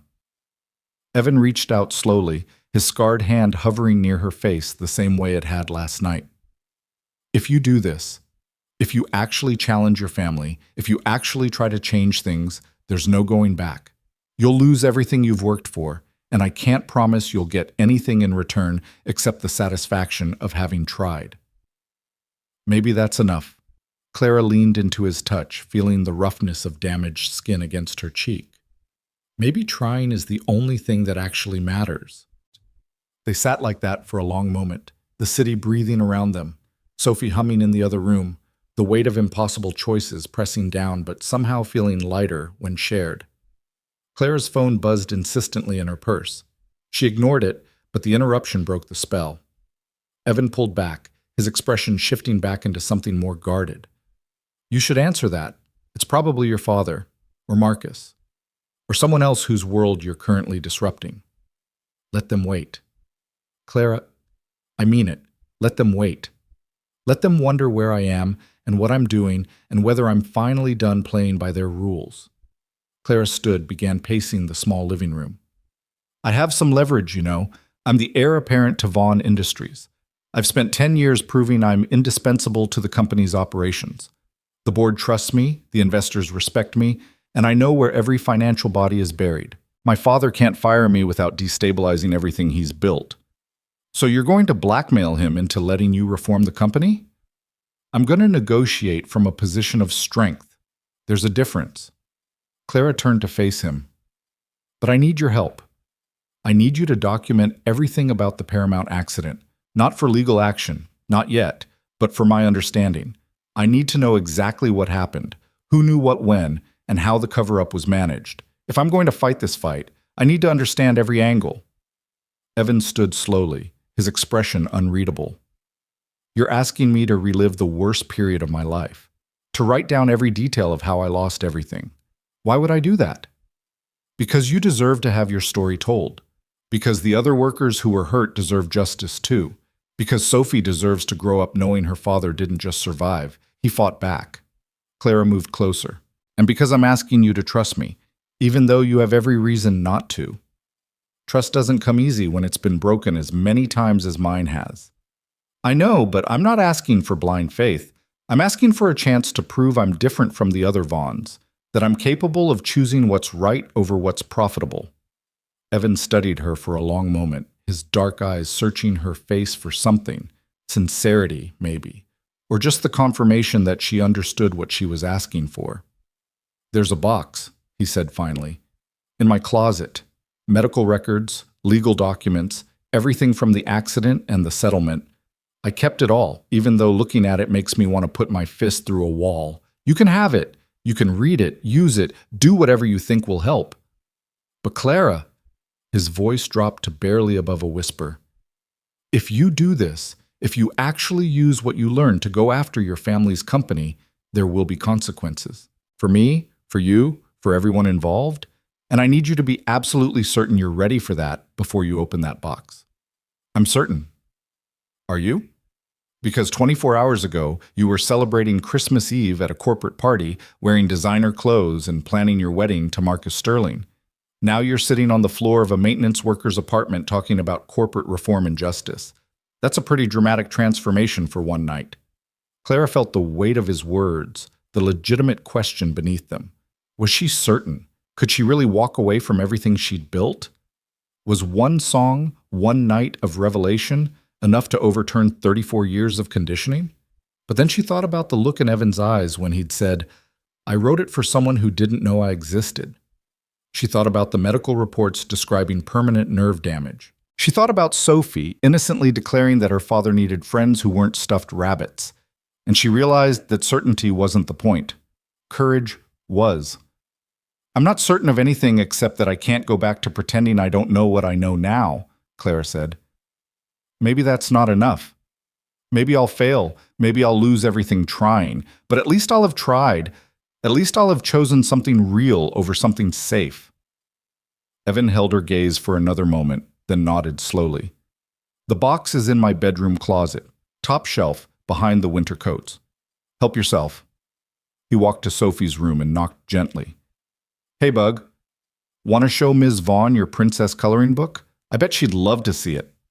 Sophie appeared instantly, clutching a coloring book with such enthusiasm that several crayons tumbled to the floor. It has 12 princesses, and they all have different dresses, And I'm making them rainbow because rainbow is better than just one color. While Sophie gave Clara an enthusiastic tour of her artistic interpretations of royal fashion, Evan retreated to his bedroom. Clara could hear him moving around, the sound of closet doors opening, the rustling of boxes being shifted. This one is Princess Aurora, but I made her dress purple instead of pink because pink is boring, Sophie explained with the conviction of someone who'd given the matter serious thought. And this one is Cinderella, but she's wearing pants because dresses are impractical for cleaning and also for adventures. That's very sensible of you, Clara said, genuinely charmed. What about this one? That's Princess Sophie. I invented her. She lives in a castle made of books, and her superpower is that she can talk to rabbits. Mr. Floppington is her royal advisor. Evan returned carrying a banker's box that had seen better days. He set it on the coffee table with the kind of careful reverence usually reserved for something precious or dangerous. Maybe both. 7 years of documentation, he said quietly. Medical records, legal correspondence, witness statements, photographs from the accident scene, everything I could get my hands on before the settlement was finalized. I told myself I was keeping it as insurance, in case Vaughn Industries ever tried to go back on the agreement. But really, I just couldn't let it go. Couldn't let myself forget what they took from me. Clara looked at the box, at the evidence of institutional cruelty packed away in cardboard in denial. This was it, the point of no return.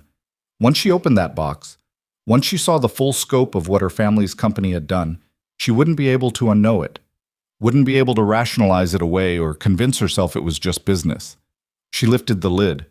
The first thing she saw was a photograph, the Paramount Theater's backstage area, taken immediately after the platform collapse. The image was devastating in its clarity. Twisted metal, splintered wood, and in the center of the destruction, a dark stain that Clara realized with horror was blood. Someone had marked the photo with yellow tape, highlighting the failed support structures, the missing safety equipment, the evidence of negligence so obvious that even a layperson could see it. Beneath the photo were medical records, page after page describing Evan's injuries in clinical detail. Crushed metacarpals in the left hand, severed flexor tendons, median nerve damage, 3 surgeries to reconstruct what could be salvaged. Physical therapy notes documenting slow, painful progress toward limited functionality. And at the bottom of the stack, a doctor's final assessment. Patient will not regain sufficient fine motor control for professional piano performance. Recommend vocational retraining. Clara's hands shook as she read through the documents. This wasn't just corporate negligence. This was the systematic destruction of a human being's livelihood, followed by a calculated effort to bury the evidence. There's more, Evan said, his voice hollow. The witness statements are particularly damning. 3 separate workers reported the faulty equipment to management in the weeks before the accident. All 3 reports were ignored. One worker was actually written up for creating unnecessary concerns when he refused to work under the platform until it was inspected. Clara found the statements, read through them with growing horror. The pattern was clear. Vaughn Industries had known about the safety issues and had chosen to ignore them because addressing them would have cost money and time. The renovation project was already over budget and behind schedule. Fixing the platform properly would have delayed opening night, would have impacted revenue projections, would have made someone's quarterly numbers look bad. So they'd gambled with people's lives instead, and lost. Why didn't this go to trial? Clara asked, though she already knew the answer. Because your lawyers made it clear that if we pushed for litigation, they'd drag it out for years. They'd bury us in legal fees and procedural delays until we all ran out of money and energy. The settlements were offered as a gesture of goodwill. Take the money now, sign the NDA, or face years of expensive uncertainty with no guarantee of a better outcome. Evan's laugh was bitter. They made it sound like they were doing us a favor. And maybe they were in their own twisted way, because we all needed money immediately, and they knew it. Clara's phone buzzed again, this time continuously. She pulled it out to find 12 missed calls from her father, 8 from Marcus, and a text from her assistant that simply read, "Emergency board meeting called for 2 p.m. Your presence required." "They've noticed my absence," Clara said, showing Evan the screen. "Are you surprised? You've probably never missed a family obligation in your life, let alone a major business meeting." "I've missed plenty. I just always had acceptable excuses. Clara stood, the box of evidence still open on the coffee table. But this time, I don't think I'm going to offer one. This time, I'm going to let them wonder. Let them worry. Let them realize that their perfectly controlled heir apparent might not be quite as predictable as they thought. That's a dangerous game. Good thing I learned from the best then. Clara began gathering the documents back into the box. Can I take this? I want to review everything properly, build a complete picture of what happened. On one condition. Evan's voice stopped her. Before you do anything with that information, before you confront your father or the board or anyone, you tell me first. We decide together how to move forward. Because if this blows up in our faces, I need to be prepared to protect Sophie. Deal. Clara extended her hand, and after a moment's hesitation, Evan took it. His grip was strong despite the scars, his palm warm against hers. You know this is insane, right? He said. Everything about this, you coming here, me trusting you, us plotting against one of the most powerful corporations in the city. We're either very brave or very stupid. Probably both. Clara squeezed his hand once before releasing it. But I'd rather be stupidly brave than wisely complicit. Sophie appeared in the doorway. Mr. Floppington clutched to her chest. Are you leaving? Because we were going to go to the park and you could come if you want. Daddy pushes really good on the swings. Clara felt something warm unfold in her chest at the casual invitation, the assumption that she might want to be part of their small world. I'd love to, but I have to go deal with some very boring adult problems. Rain check? What's a rain check? It means I promise to come back another time and we'll do something fun together. Sophie considered this with the seriousness only children can muster. Okay, but you have to actually come back. Promises are important. Daddy says so. Your daddy's right, and I promise. Clara looked at Evan over his daughter's head. I'll call you after the board meeting. Let you know how bad the damage is. Clara. Evan's voice stopped her at the door. Thank you for seeing me, for caring enough to try. Whatever happens next, that matters. Clara nodded, not trusting herself to speak, and left before the emotion threatening to overwhelm her could manifest as tears. She carried the box down 3 flights of stairs out into the December cold and loaded it into her car with the kind of care usually reserved for something infinitely precious. Because it was precious. It was evidence. It was truth. It was ammunition. And Clara Vaughn was about to go to war. The drive back across the city felt different this time. The gleaming towers didn't look quite as impressive. The geometric perfection of her world didn't seem quite as desirable.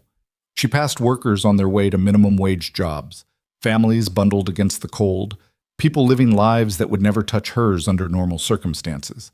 But circumstances were no longer normal, and Clara was no longer the person she'd been 48 hours ago. She arrived at Vaughn Industries headquarters with 15 minutes to spare before the emergency board meeting. Her assistant practically materialized the moment Clara stepped off the private elevator. Oh, thank heavens you're here. Your father is... Jessica paused, taking in Clara's appearance. Yesterday's dress, no makeup, hair pulled into a messy knot that would have horrified the woman who'd attended the Christmas gala. Going to have questions. Let him ask them. Clara strode past, the box of evidence tucked under one arm. Clara, wait. Marcus is in your office. He's been there for an hour. And he's not happy.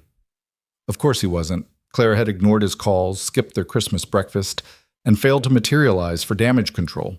In Marcus's world, that kind of behavior was incomprehensible. She found him standing at her window, his back to the door, his posture radiating controlled fury. When he turned, his expression was carved from ice. Where were you? Does it matter? Yes, it matters. The Chens are insulted. Your father is furious. The board thinks you're having some kind of breakdown. And I'm standing here wondering if the woman I'm supposed to marry has completely lost her mind. Clara set the box on her desk with deliberate care. That woman you're supposed to marry? She doesn't exist, Marcus. She never did. I've been playing a role for so long I forgot it wasn't real, but I'm done pretending now. Marcus moved closer, his eyes narrowing. What's in the box? The truth. About what this company really is, about what it does to people, about the difference between success and morality. Clara, you're not making sense. Aren't I? Or am I making sense for the first time in years and you just don't like what I'm saying? Marcus reached for the box, but Clara intercepted his hand. Don't. This has nothing to do with you. It has everything to do with me if you're about to sabotage your own company. Clara, I need you to think very carefully about what you're doing. If you walk into that board meeting with whatever crusade you've convinced yourself is necessary, you'll destroy everything. Your reputation, your position, your future. Our future. We don't have a future, Marcus. We have an arrangement. A merger of assets disguised as a romance, and I'm not interested in it anymore. His grip tightened on her wrist. You're throwing away everything we've built over what? Some maintenance worker who played a piano? Some misplaced sense of guilt about corporate practices you had nothing to do with? I'm throwing away nothing I ever actually wanted. And yes, it started with a song and a maintenance worker, but it's become about so much more than that. It's become about whether I'm brave enough to be the person I should have been all along. Marcus released her wrist, his expression shifting from anger to something colder. Your father warned me this might happen. He said you had a tendency towards sentimentality, that you occasionally let emotion cloud your judgment. I assured him I could manage it, could keep you focused on what matters. Clearly, I was wrong. You were never meant to manage me, Marcus. And if my father thinks I need managing, he's about to learn otherwise. This will end badly, Clara. For you, for whoever's convinced you to turn against your own interests, for everyone involved. And when it does, when you realize you've made a terrible mistake, don't expect me to be waiting. I won't. Clara turned away from him toward the window and the city beyond. Because by then, I'll be someone you don't recognize. Someone who actually deserves the power she wields. Someone who uses it for more than just accumulating more power. Marcus left without another word, the door closing behind him with controlled precision. And Clara stood alone in her office, surrounded by the evidence of her success, holding a box full of someone else's suffering, and felt more free than she'd felt in her entire life. The board meeting was scheduled to begin in 5 minutes. Clara straightened her dress, wiped the smudged makeup from beneath her eyes, and picked up the box. It was time to choose courage over certainty. It was time to let the song she'd been ignoring for 16 years finally be heard. The boardroom was already full when Clara arrived. 12 faces turned toward her. Her father at the head of the table, Marcus at his right hand, the rest of the board arranged in their usual hierarchy of power and influence. The Chen family occupied the far end, Mr. Chen's expression carefully neutral, while his wife's eyes held barely concealed hostility. Clara set the box on the table in front of her usual seat and remained standing. Clara. Her father's voice carried the particular edge he used when disappointed. How gracious of you to join us. Perhaps you'd like to explain your absence from this morning's breakfast, or the 17 unreturned phone calls, or why you look like you slept in your clothes. I didn't sleep at all, actually. I've been doing research. Research. Richard Vaughn's fingers drummed once against the polished mahogany. On Christmas morning. How dedicated. Though I notice you chose research over honoring a commitment to our business partners and your family. Clara met her father's eyes without flinching. I discovered something last night that required immediate attention, something that couldn't wait for social niceties or business obligations. And what, pray tell, was so urgent that it justified insulting the Chen family? Mrs. Chen's voice was sharp, her accent making the words cut deeper. We came here in good faith, ready to finalize a partnership worth hundreds of millions. Instead, we were treated to empty seats and excuses. I apologize for any disrespect, Mrs. Chen. That wasn't my intention. Clara pulled the first document from the box, the photograph of the Paramount Theater accident. But I discovered something about your son Daniel that I thought you should know, something that's been hidden for 16 years. The temperature in the room seemed to drop 10 degrees. Mr. Chen leaned forward, his expression shifting from annoyance to something sharper. What are you talking about? The song Daniel wrote for me. The composition that became the cornerstone of his musical legacy. The piece your foundation has built scholarships around. He didn't write it. The silence that followed was absolute. Clara could see her father's hands tighten on the table, could feel Marcus's glare burning into the side of her face, but she kept her eyes on the Chens, watching understanding dawn slowly across their features. That's impossible, Mr. Chen said finally. Daniel's work was authenticated by Juilliard's composition faculty. We have the original manuscript in his handwriting. You have a manuscript he copied from someone else's work, someone he convinced to let him take credit because that person believed he had no other choice. Clara pulled out the next document, one of Evan's original composition notebooks. Its pages yellowed with age, but the musical notation still clear. The actual composer was a piano student named Evan Brooks. He wrote the melody, developed it, finished it. Daniel took it and claimed it as his own. "This is absurd," Mrs. Chen stood abruptly, her chair scraping against the floor. "You dare to defame our son's memory with lies from some nobody trying to steal credit? Our Daniel was brilliant. He was talented. He would never—" "He did." Claire's voice was gentle but unyielding. "I know this is painful. I know you've built Daniel's legacy on the belief that he was everything you thought he was. But the truth is that he was human and flawed, and he made a choice that hurt someone who couldn't fight back. And I can't continue to honor that choice by staying silent." Richard Vaughn rose slowly, his face carefully controlled but his eyes blazing. "Clara, you will stop talking. Now. This is neither the time nor the place for whatever personal crisis you're experiencing. No, Father, this is exactly the time and exactly the place. Because the Chens deserve to know the truth about their son, and this board deserves to know what kind of company they've been complicit in building." She pulled out the Paramount Theater accident photo, set it on the table where everyone could see it. The image was devastating, the destruction, the blood, the visible evidence of catastrophic failure. 7 years ago, a platform collapsed at the Paramount Theater. 4 workers were seriously injured. One of them was Evan Brooks, the same man who wrote Daniel's song. The accident was caused by 17 separate safety violations, all documented by OSHA, all known to building management before the incident occurred. Claire's voice remained steady despite the trembling in her hands. Building management was a Vaughn Industries subsidiary. We knew about the problems. We chose to ignore them because fixing them would have cost money and delayed opening night. And when the platform collapsed and destroyed people's lives, we paid them just enough to ensure their silence and went back to business as usual. That accident was thoroughly investigated, one of the board members cut in. Gerald Morrison, who'd been with the company for 30 years. All appropriate settlements were made. The matter was resolved. The matter was buried. There's a difference. Clara pulled out the medical records, the witness statements, the evidence of institutional neglect. Evan Brooks lost his career because our company prioritized profits over safety. He lost his ability to play piano professionally, lost his livelihood, lost everything he'd worked his entire life to build. And we gave him $60,000 and a legal agreement that prevented him from ever talking about it. "Business decisions sometimes have unfortunate consequences," her father said, his voice cold. "That's the nature of enterprise, Clara. We can't be held responsible for every accident that occurs in properties we own.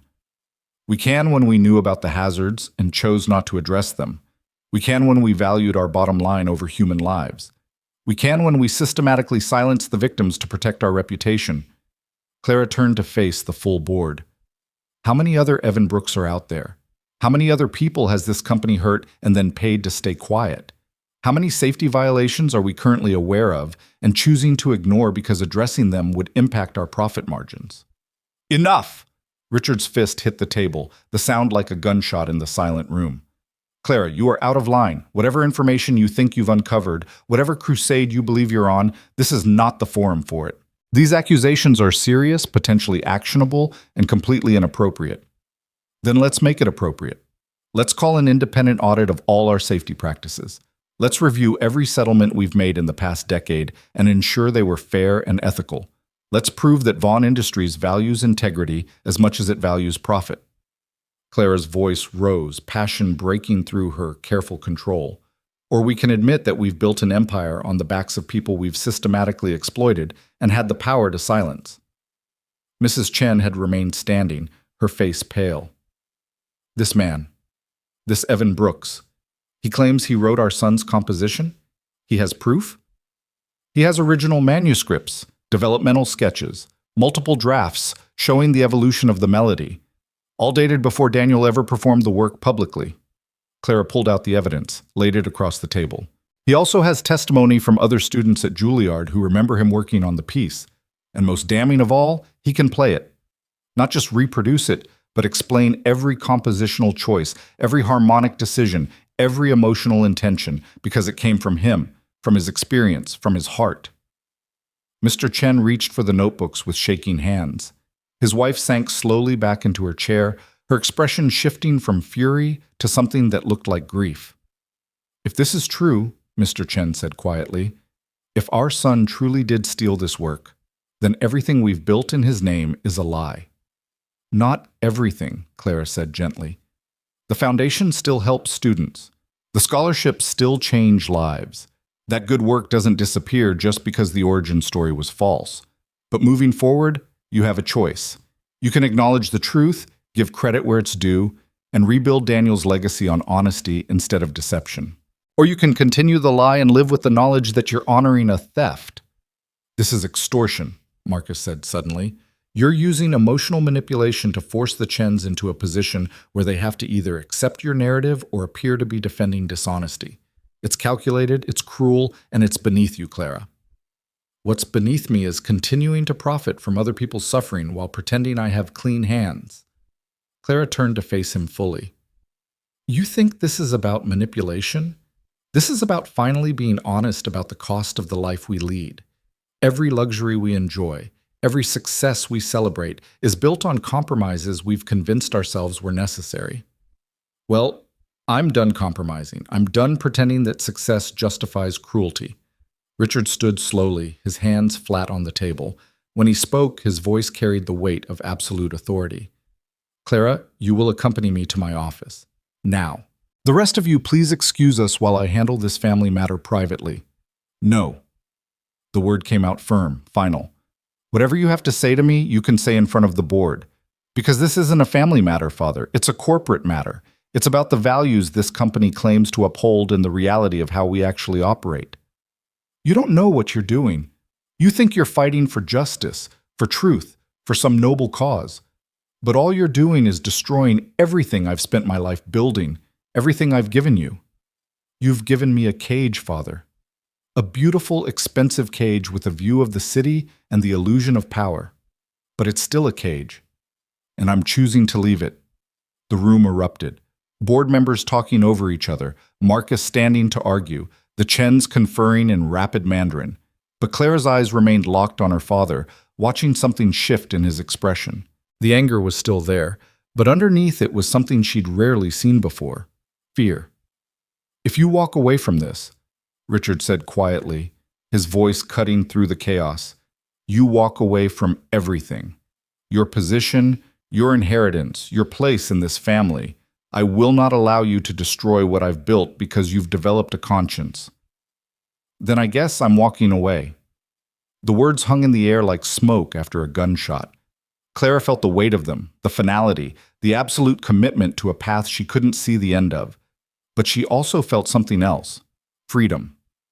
You can't be serious, Gerald Morrison said. Clara, you're the heir apparent. You've spent 10 years preparing to take over this company. You're throwing that away over a maintenance worker and an accident from 7 years ago? I'm throwing it away because I finally understand that some prices are too high to pay. And the price of running this company the way it's currently run, with profit prioritized over people, with power used to silence victims, with success measured purely in dollars rather than in lives improved, that's a price I'm not willing to pay anymore. Mrs. Chen spoke up suddenly, her voice trembling. This man, Evan Brooks, we would like to meet him, to hear his story ourselves, to understand what our son did. Clara nodded. I can arrange that, but only if Evan agrees. He's under no obligation to perform his trauma for anyone's benefit. We wouldn't ask him to, we just... Mrs. Chen's composure cracked, tears spilling down her cheeks. We just need to know the truth, all of it, even if it hurts. Especially if it hurts. Mr. Chen put his arm around his wife, his own eyes bright. The Singapore deal. Can we postpone the signing until we've had time to process this information, to verify these claims, to understand what it means for our family? Of course, Clara said. Take all the time you need. Absolutely not. Richard's voice was ice. The Singapore deal represents 2 years of negotiation and planning. We're not postponing it because Clara has decided to air unsubstantiated accusations about a deceased student in a workplace accident that was settled years ago. The Chens can pursue whatever investigations they feel necessary, but business will continue. Father, they asked for time to consider whether to believe the word of a disgruntled employee over the documented legacy of their son, and I'm telling them that Vaughn Industries stands ready to proceed with our agreement whenever they are prepared to honor their commitments. Richard turned to the Chens with a smile that didn't reach his eyes. Though, of course, we understand if recent events have made you question whether a partnership with this company aligns with your values. The threat was subtle but unmistakable. Mr. Chen's jaw tightened. We will need a week, perhaps 2, to investigate these claims independently. 2 weeks, then. We'll reconvene after the new year. Richard's attention swung back to Clara. As for you, consider yourself on administrative leave pending a review of your conduct and judgment. Gerald, you'll assume Clara's responsibilities until further notice. You can't suspend me, Father. I'm a full partner, a board member, and you've just demonstrated catastrophically poor judgment by attacking a business partner, making serious allegations without proper investigation, and prioritizing personal crusades over corporate interests. The board has every right to question whether you're fit to continue in your current role. Richard looked around the table. All in favor of placing Clara Vaughn on administrative leave? Hands rose slowly. Marcus first, then Gerald, then the others who'd spent their careers learning to align with power rather than principle. Only 2 board members abstained. Sarah Chen, who ran the company's charitable foundation, and Thomas Wright, the newest member who'd been brought on specifically for his ethics background. Motion carries. Richard's voice was final. Clara, please surrender your building access credentials and company devices. You'll be contacted when the review is complete. Clara pulled her badge from her purse, set it on the table with careful precision. Her company phone followed, then her tablet. Each item felt like shedding armor, piece by piece, until she stood exposed and vulnerable, but somehow lighter. The box comes with me, she said. It's evidence in a potential legal matter, and it doesn't belong to the company. Fine. Take your box and your accusations and your misguided principles. But Clara, Richard's voice stopped her at the door. When you realize you've made a terrible mistake, when you understand that the real world doesn't operate on idealism and sentiment, don't expect to be welcomed back with open arms. Some bridges, once burned, cannot be rebuilt. Clara looked at her father across the length of the boardroom, seeing him clearly for perhaps the first time in her life. Not the titan of industry, not the brilliant strategist, not the man who'd built an empire from ambition and will. Just a person who'd convinced himself that success justified any cost, who'd sacrificed so much humanity in pursuit of power that he'd forgotten what it felt like to choose compassion over control. I know, she said quietly, but some bridges deserve to burn. She left the boardroom carrying the box, walked past her office without stopping to collect personal items, and rode the elevator down 73 floors in silence. With each floor that passed, Clara felt the weight of her old life falling away. The pressure to perform, to exceed expectations, to be perfect in all the ways that mattered to people who measured worth in quarterly earnings and market share. The lobby of Vaughn Industries was decorated for Christmas with the same expensive restraint that characterized everything the company did. Beautiful and cold, impressive and empty. Clara walked through it for what might be the last time, aware of the stares from employees who'd already heard about the boardroom confrontation, the whispers that would follow her for years in business circles. She'd just committed professional suicide, burned every bridge, destroyed every relationship, sacrificed everything she'd spent a decade building, and she'd never felt more alive. Clara drove straight back to Evan's apartment, the box of evidence still on her passenger seat. Her phone already lighting up with messages she had no intention of reading. The city rushed past her windows, familiar and foreign at once, the same street she'd driven her entire life but viewed now through different eyes. She parked in front of the apartment building and sat for a moment, her hands on the steering wheel, the magnitude of what she'd done finally catching up to her. She'd walked away from Vaughn Industries. She'd publicly challenged her father. She'd chosen truth over comfort, principle over profit, and the future that resulted was completely unknown. Terror warred with exhilaration in her chest.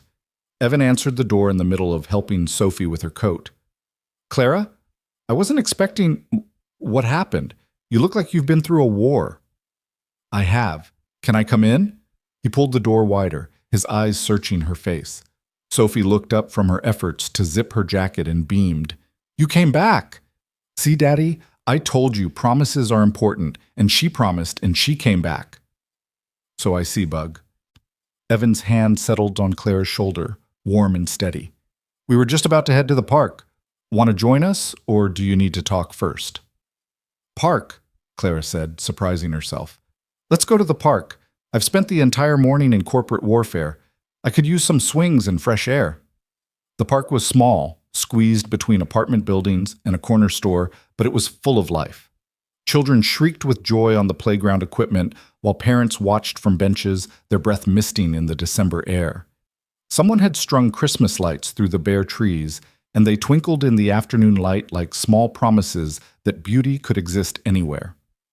Sophie made a beeline for the swings, leaving Clara and Evan to follow at a slower pace. So, Evan said quietly, are you going to tell me what happened, or are we pretending everything's fine? I quit, or was suspended, or possibly fired, depending on how the board decides to frame it. Clara watched Sophie climb onto a swing, her small face determined. I confronted my father about the Paramount Theater accident in front of the entire board, and I told the Chen family that their son stole your song. Evan stopped walking. You did what? I showed them the evidence, your notebooks, the medical records, the witness statements, all of it. And then I told them they could either acknowledge the truth or continue living a lie. Clara turned to face him. I probably should have consulted you first. I probably should have built a better strategy, been more careful about timing and presentation. But I was so angry, Evan, so tired of watching everyone protect comfortable lies because the truth was inconvenient. Clara, his voice was hollow. Do you understand what you've done? The Chens are one of the most powerful families in Asia. If they decide to retaliate, if they use their influence to spread the story about Daniel and the song, your reputation will be destroyed. And mine, I'll be painted as some opportunist trying to steal credit from a dead composer. I know it could all blow up in our faces, but I couldn't keep pretending. I couldn't sit in that boardroom and watch everyone choose profit over truth one more time. Clara moved closer, her hand finding his. I'm sorry I didn't ask your permission first. Your story is yours to tell or not tell. I shouldn't have made that choice for you. Evan's hand tightened around hers. You really walked away from everything. Your position, your family, your entire life. Why? Because staying would have meant becoming someone I couldn't live with. And because, Clara hesitated, then pushed forward, because you deserve to have someone fight for you. You've spent 16 years being invisible, letting powerful people take credit for your work and blame you for their negligence. Someone needed to stand up and say that wasn't acceptable. And I guess I decided that someone should be me. Even if it costs you everything? Especially then. Otherwise, what's the point of having power if you're too afraid to use it for something that actually matters? Sophie's voice carried across the playground. Daddy, push me high enough to touch the clouds. Evan squeezed Clara's hand once more, then released it to jog over to his daughter. Clara watched him push Sophie on the swing, watched the little girl's delighted laughter as she soared higher, watched the way Evan's entire face transformed when he smiled at his child. This was what she'd chosen. Not revenge, not vindication, not even justice exactly. Just the simple act of refusing to value profit over people, of choosing to see someone who'd been invisible, of deciding that truth mattered more than comfort. Her phone buzzed insistently. Clara pulled it out to find a text from Jennifer, her attorney. What the hell did you do? Your father's lawyers are already calling about potential breach of fiduciary duty. Call me ASAP. Another text followed immediately after, this time from Sarah Chen, the board member who'd abstained from voting for Clara's suspension. That took guts. Probably insane guts, but guts nonetheless. Coffee tomorrow? And then, unexpectedly, a message from an unknown number. Ms. Vaughn, this is Thomas Chen. My parents would like to meet with Evan Brooks at his earliest convenience. No lawyers, no pressure, just conversation. Would you facilitate an introduction? Clara stared at the message, hope and fear warring in her chest. This could go so many ways. The Chens could be planning to discredit Evan, to protect their son's legacy at any cost. Or they could genuinely want the truth, want to understand what had really happened. Everything okay? Evan had returned from pushing Sophie, who'd moved on to the monkey bars with the fearless determination of 5-year-olds everywhere. Clara showed him the message. The Chens want to meet you. What do you think? Evan read it twice, his expression unreadable. I think I'm terrified. I think this could be a trap. I think even if it's genuine, dredging up 16-year-old pain for their benefit seems masochistic at best. So is that a no? It's a, I need to think about it. Maybe talk to a lawyer. Definitely figure out what I'd even say if I agreed. Evan handed back her phone. But Clara, whatever happens with the Chens, you need to protect yourself. Your father is going to come after you hard. He's not going to accept losing control of you or the company without a fight. I know, but I've got Jennifer working on a legal strategy, and I have enough dirt on Vaughn Industries practices to ensure mutually assured destruction if father pushes too hard. Clara managed to smile. It's amazing how much leverage you have when you're willing to lose everything. They stood together in the winter afternoon, watching Sophie play with the unselfconscious joy only children possess, and Clara felt the future spreading out before her, uncertain, terrifying, and somehow full of more possibility than her carefully planned corporate trajectory had ever offered. What will you do? Evan asked quietly. If the board review goes badly, if your father cuts you off completely, do you have a plan? Not really. I have savings, investments that are mine independent of the company. I won't starve. But beyond that, Clara shrugged. I guess I'll figure it out. Maybe I'll go back to school, finish the music degree I started before father pulled me out. Maybe I'll do something completely different. The point is, for the first time in my life, the choice is actually mine. Sophie ran over, her cheeks flushed with cold and exercise. I'm hungry. Can we get hot chocolate? Please, please, please, with extra marshmallows? I think that can be arranged. Evan scooped up his daughter with practiced ease. There's a cafe 2 blocks over. They make hot chocolate that's basically melted candy bars. That sounds perfect, Clara said. They walked together through the neighborhood, Clara in her designer dress and ruined heels, Evan in his worn jeans and Sophie's hand-me-down coat, Sophie chattering about everything and nothing while clutching Mr. Floppington. They looked, Clara thought, like the most unlikely trio imaginable, and yet somehow, walking between them, she felt more grounded than she'd felt in years. The cafe was small and warm, full of mismatched furniture and the smell of coffee and cinnamon. They found a table by the window, and Sophie immediately began building an elaborate story about how Mr. Floppington was a secret agent rabbit investigating the suspicious behavior of the pastry case. She has quite the imagination, Clara observed, watching Sophie act out an entire espionage scenario with a stuffed rabbit and a napkin. She gets it from her mother. Well, the creativity, anyway. The rest... Evan's expression darkened briefly. Her mother had a lot of imagination when it came to inventing reasons why she couldn't handle being a parent. Full custody, you said. That must have been difficult. It was the best thing that ever happened to me. Well, second best. Sophie's the first. Evan's hand found Clara's across the table. I know today was hard for you. I know what you gave up. And I want you to know that it matters. Not just to me, but to everyone who's ever been in my position. Everyone who's ever been hurt by corporate negligence and then silenced with settlement money. You gave them a voice today, even if they don't know it yet. Clara's throat tightened. I hope it's enough. I hope I didn't just blow up both our lives for nothing. Even if nothing changes, even if the Chens decide to protect Daniel's legacy, even if your father wins and you lose everything, it still mattered that you tried. That's more than most people with your kind of power ever do. Their hot chocolate arrived, piled impossibly high with whipped cream and marshmallows. Sophie's eyes went wide with delight, and she immediately dove in with the kind of enthusiasm that guaranteed at least some of the chocolate would end up on her clothes. Clara's phone buzzed again. This time it was her father. You have until Monday to reconsider your position and apologize to the board. After that, the consequences will be permanent. She showed the message to Evan. 48 hours to choose between truth and comfort. That's generous of him. What are you going to do? Clara looked at Sophie, at the chocolate mustache forming on her upper lip, and the pure joy in her eyes. She looked at Evan, at the scars on his hand and the hope in his face. She looked out the window at the neighborhood full of people living real lives instead of curated ones, and she knew exactly what she was going to do. I'm going to choose the hard thing, Clara said. I'm going to stand by what I said in that boardroom, face whatever consequences come, and figure out who I am when I'm not being Richard Vaughn's daughter. She raised her hot chocolate in a mock toast. To burning bridges and uncertain futures. Evan clinked his cup against hers. To truth and terrible timing.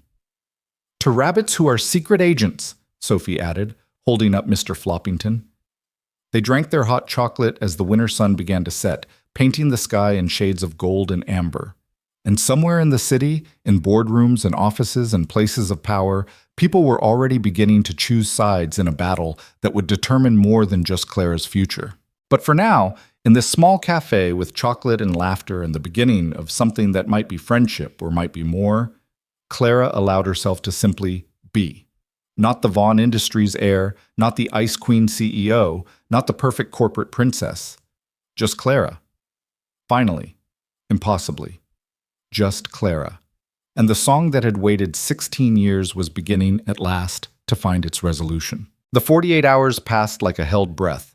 Clara spent them in her penthouse, surrounded by boxes she'd begun packing without really knowing where she'd go, fielding calls from Jennifer about legal strategies, and from Sarah Chen about potential allies on the board. Marcus called once, his message brief and cold. Last chance to salvage this, Clara. Choose wisely. She deleted it without responding. On Sunday evening, Evan called. The Chens want to meet tomorrow, 2 o'clock at their hotel. They've asked that you come too, if you're willing. His voice was tight with nerves. I spoke to a lawyer, not about the NDA, just about what to expect. He said to be honest, don't volunteer information they don't ask for, and remember I'm under no obligation to perform my trauma for their closure. Do you want me there? Clara asked. Yes. No, I don't know.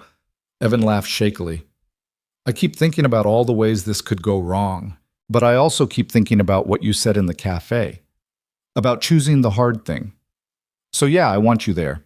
If nothing else, so I'm not alone when it all falls apart. It won't fall apart. You don't know that. No, Clara admitted, but I'm choosing to believe it anyway. That's what hope is, right? Choosing to believe in something better even when all the evidence suggests otherwise. The Chen family had taken over an entire floor of the Mandarin Oriental, the kind of understated luxury that spoke of wealth so vast it didn't need to announce itself. Clara and Evan were escorted to a private sitting room where Thomas Chen waited alone, his parents conspicuously absent. Thank you for coming, Thomas said, shaking Evan's hand with careful formality. My parents wanted me to speak with you first, to hear your story without the weight of their grief making it harder for everyone involved. Evan's hand tightened briefly on Clara's before he moved to sit in the chair Thomas indicated. Clara took a seat slightly behind him, close enough to offer support, but far enough to make clear this was Evan's story to tell. I don't know what Clara told you, Evan began, his voice steadier than Clara had expected. But I want to be clear about something from the start. I'm not here to destroy your brother's memory. I'm not looking for money or recognition or revenge. I just want the truth to be known. That's all I've ever wanted. Thomas nodded slowly. My parents have been looking through the evidence Clara provided, the notebooks, the drafts, the timeline, and they've been making calls to people who were at Juilliard during that period. The story you're telling, it's consistent with what others remember. There was talk, apparently, that Daniel had help with his composition work, that he wasn't quite the solitary genius we believed him to be. He was brilliant, Evan said quietly. I want you to know that. Your brother had real talent, real skill. The help he needed wasn't because he lacked ability. It was because he was under enormous pressure to exceed expectations that were already impossibly high. And I think he convinced himself that taking credit for my melody was just leveling the playing field, that he deserved it more than I did because he had the name, the connections, the future that mattered. And you let him. Thomas's voice carried no judgment, just curiosity. Why? Because his father threatened to destroy my career if I made trouble. Because I needed money for my mother's medical care. Because I was 21 years old and terrified and convinced that people like me didn't get to win against people like your family. Evan's hands tightened on his knees. But also because I loved music more than I loved credit. And watching someone perform my work, seeing it touch people even if they didn't know I'd created it, that felt like enough at the time. I didn't realize how much it would cost me. Not just the recognition, but the piece of myself I signed away along with it. The door opened and Mr. and Mrs. Chen entered. Mrs. Chen's eyes were red-rimmed, her composure fragile but intact.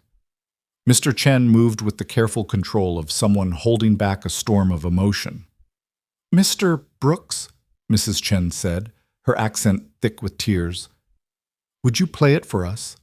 The song? We would like to hear it the way it was meant to be played, by the person who actually wrote it." Evan's face went pale. "I don't think that's a good idea. I haven't performed in 7 years. My hand doesn't work the way it used to, and I don't want to disappoint you when—" "Please," Mrs. Chen's voice broke on the word. "We have listened to Daniel's recording 1,000 times. We have built our grief around that melody. But now we understand it was never truly his. And we need to hear it from you, to understand what it was supposed to mean, what our son took when he claimed it as his own." Clara watched Evan struggle with the request, saw the fear and longing war across his face. Then he stood slowly and moved to the grand piano that dominated one corner of the room. "It won't be perfect," he warned, flexing his scarred hand. "The damage limits what I can do, but I'll give you what I can." He sat at the piano bench, his posture that of someone approaching something sacred and terrifying. His hands hovered over the keys for a long moment, and Claire could see them trembling.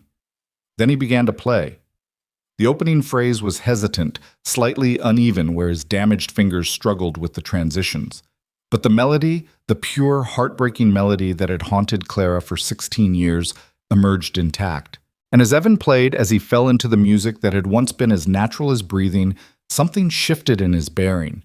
The fear fell away, replaced by a kind of fierce concentration that transformed his entire presence.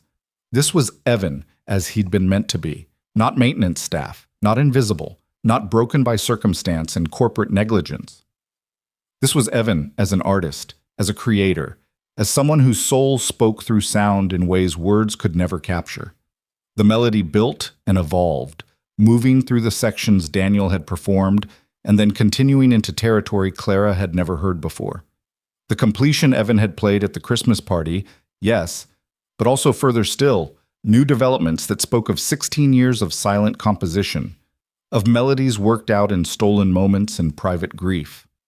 Mrs. Chen began to cry, quiet tears that she didn't bother to wipe away. Mr. Chen's hand found hers, and they stood together listening to a song that was both familiar and utterly new.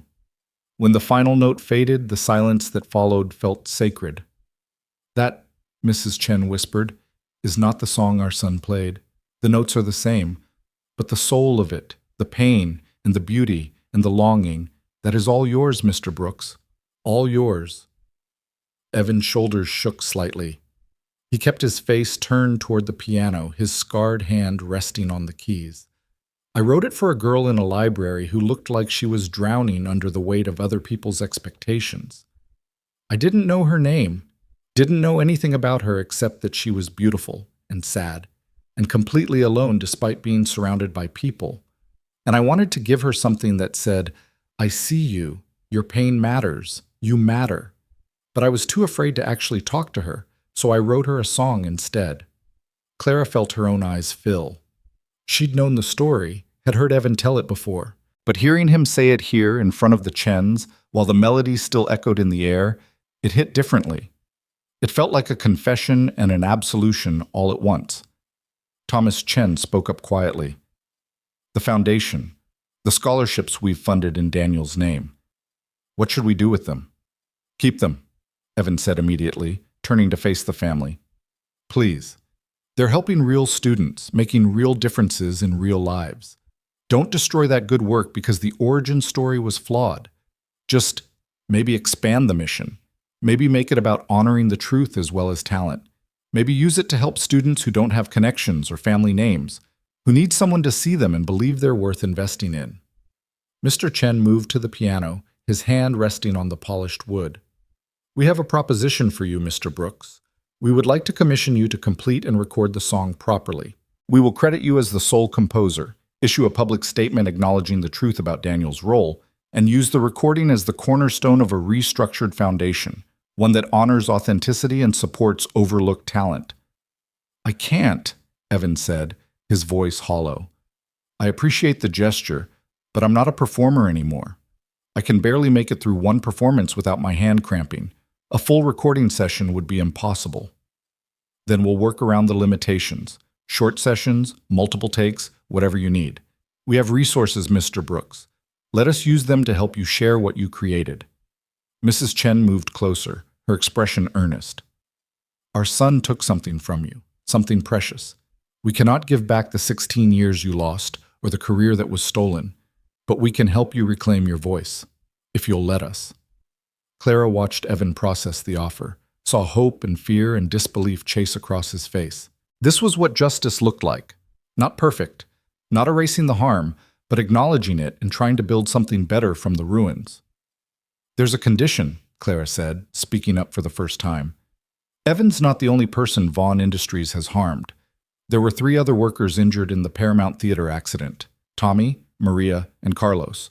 They all signed settlements that were inadequate and restrictive. If we're talking about making things right, we need to address all of it." Mr. Chen turned to her with sharp attention. "You're suggesting we expand our scope beyond just the plagiarism issue." "I'm suggesting that if we're going to tear down comfortable lies and rebuild on truth, we might as well be thorough about it." Clara pulled out her phone, brought up the research she'd compiled over the past few days. "I've been documenting every settlement Vaughn Industries has made in the past decade that included restrictive NDAs and questionable compensation. There are 37 cases. 37 people who were hurt by corporate negligence and then silenced with just enough money to ensure they couldn't fight back." "Clara," Evan said warningly, "that's your family's company. If you expose all of that, then maybe it will finally become the company it should have been all along, or maybe it will collapse under the weight of its own corruption. Either way, I'm done protecting it." Clara met Thomas Chen's eyes. "Your family has resources and influence that I no longer have. If you're serious about making amends, about using your power for something that actually matters, help me get justice for those 37 people. Help me force Vaughn Industries to actually value human life over profit margins." The room fell silent. Clara could feel Evan's eyes on her, could sense the enormity of what she was proposing. This wasn't just about one song or one accident anymore. This was about systemic change, about challenging the entire structure that allowed companies like Vaughn Industries to operate with impunity. Thomas Chen exchanged a long look with his parents. Then he smiled, sharp and determined. "My father didn't build his business empire by being timid, and my mother didn't survive losing her son by being weak. If you're declaring war on corporate negligence, Ms. Vaughn, I think you'll find the Chen family can be valuable allies." "This will get ugly," Clara warned. "My father won't go down without a fight. He'll use every resource he has, every connection, every bit of leverage. People will get hurt. Reputations will be destroyed. The legal battles could last years." "Some fights are worth the cost," Mrs. Chen said quietly. "We learned that when we lost Daniel. Grief taught us that money and influence and social standing mean nothing if you've lost your integrity along with them. We don't want to lose anything else to comfortable lies." Over the next 3 hours, they planned. Thomas Chen proved to be a brilliant strategist, his business mind cutting through the chaos to find actionable paths forward. They would start with the Paramount Theater victims, offering to void their NDAs and provide additional compensation in exchange for their willingness to go public. They would hire independent investigators to audit Vaughn Industries' safety practices across all subsidiaries. They would use the Chen family's media connections to ensure the story reached sympathetic journalists who understood the difference between corporate PR and actual accountability. And they would do it all while simultaneously working to record and release Evan's song with full attribution, creating a narrative that connected personal redemption to systemic change. "It's ambitious," Thomas said as they finalized the initial strategy. "Possibly insane. But if we pull it off, we won't just be correcting one wrong. We'll be setting a precedent for how powerful families can choose accountability over self-protection. Clara's phone had been buzzing throughout the meeting. Her father, Marcus, various board members demanding to know what she was doing, threatening consequences, attempting to regain control of a situation that had already spiraled far beyond their grasp. She'd ignored them all, but now she pulled up her father's latest message. Last chance, Clara.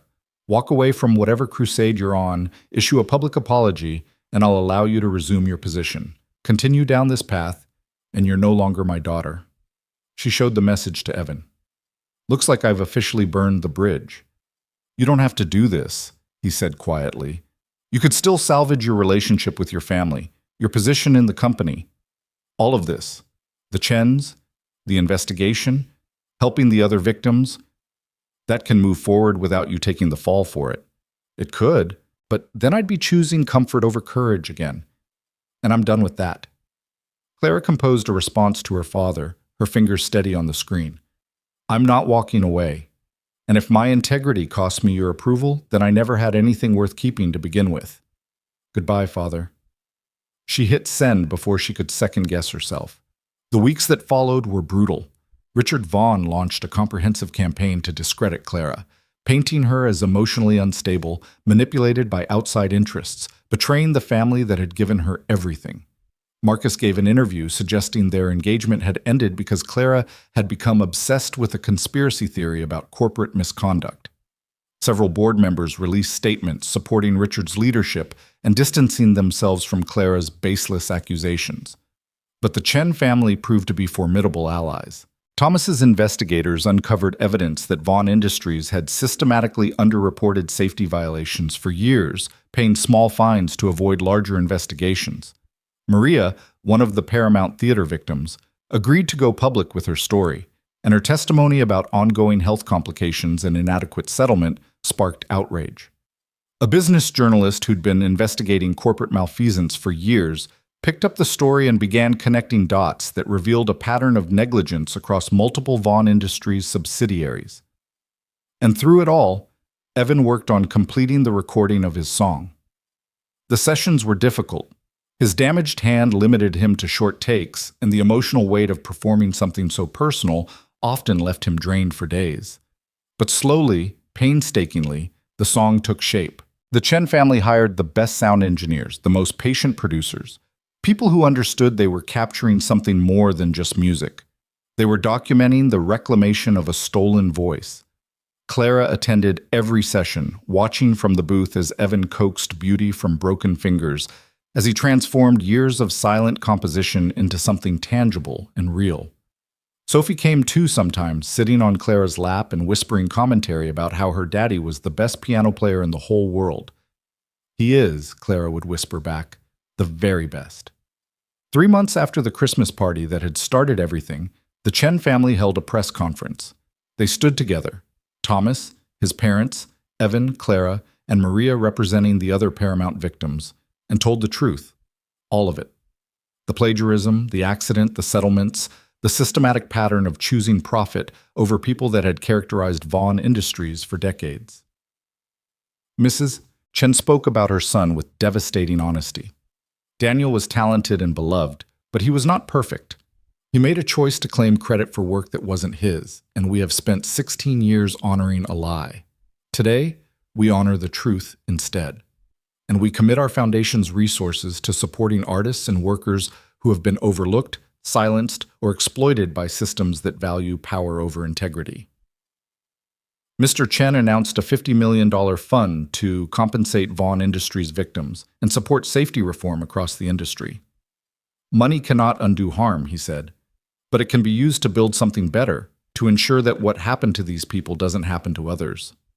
Evan spoke last, his voice quiet but steady. For 16 years, I believed I deserved to be invisible, that my voice didn't matter, that my truth wasn't worth fighting for. But Clara Vaughn taught me something important, that choosing silence isn't the same as choosing peace, and that sometimes the bravest thing we can do is simply refuse to stay quiet about injustice, even when speaking up costs us everything. The response was overwhelming. Some business leaders condemned the Chens for betraying corporate interests, and Clara for weaponizing family dysfunction. But far more people saw the story for what it was, an example of choosing accountability over self-protection, of using power to elevate voices instead of silencing them. Vaughn Industries' stock price dropped 17% in a week. 3 board members resigned. The SEC announced an investigation into safety practices and settlement procedures. And Richard Vaughn, faced with the possibility of criminal charges, agreed to step down as CEO in exchange for immunity from prosecution.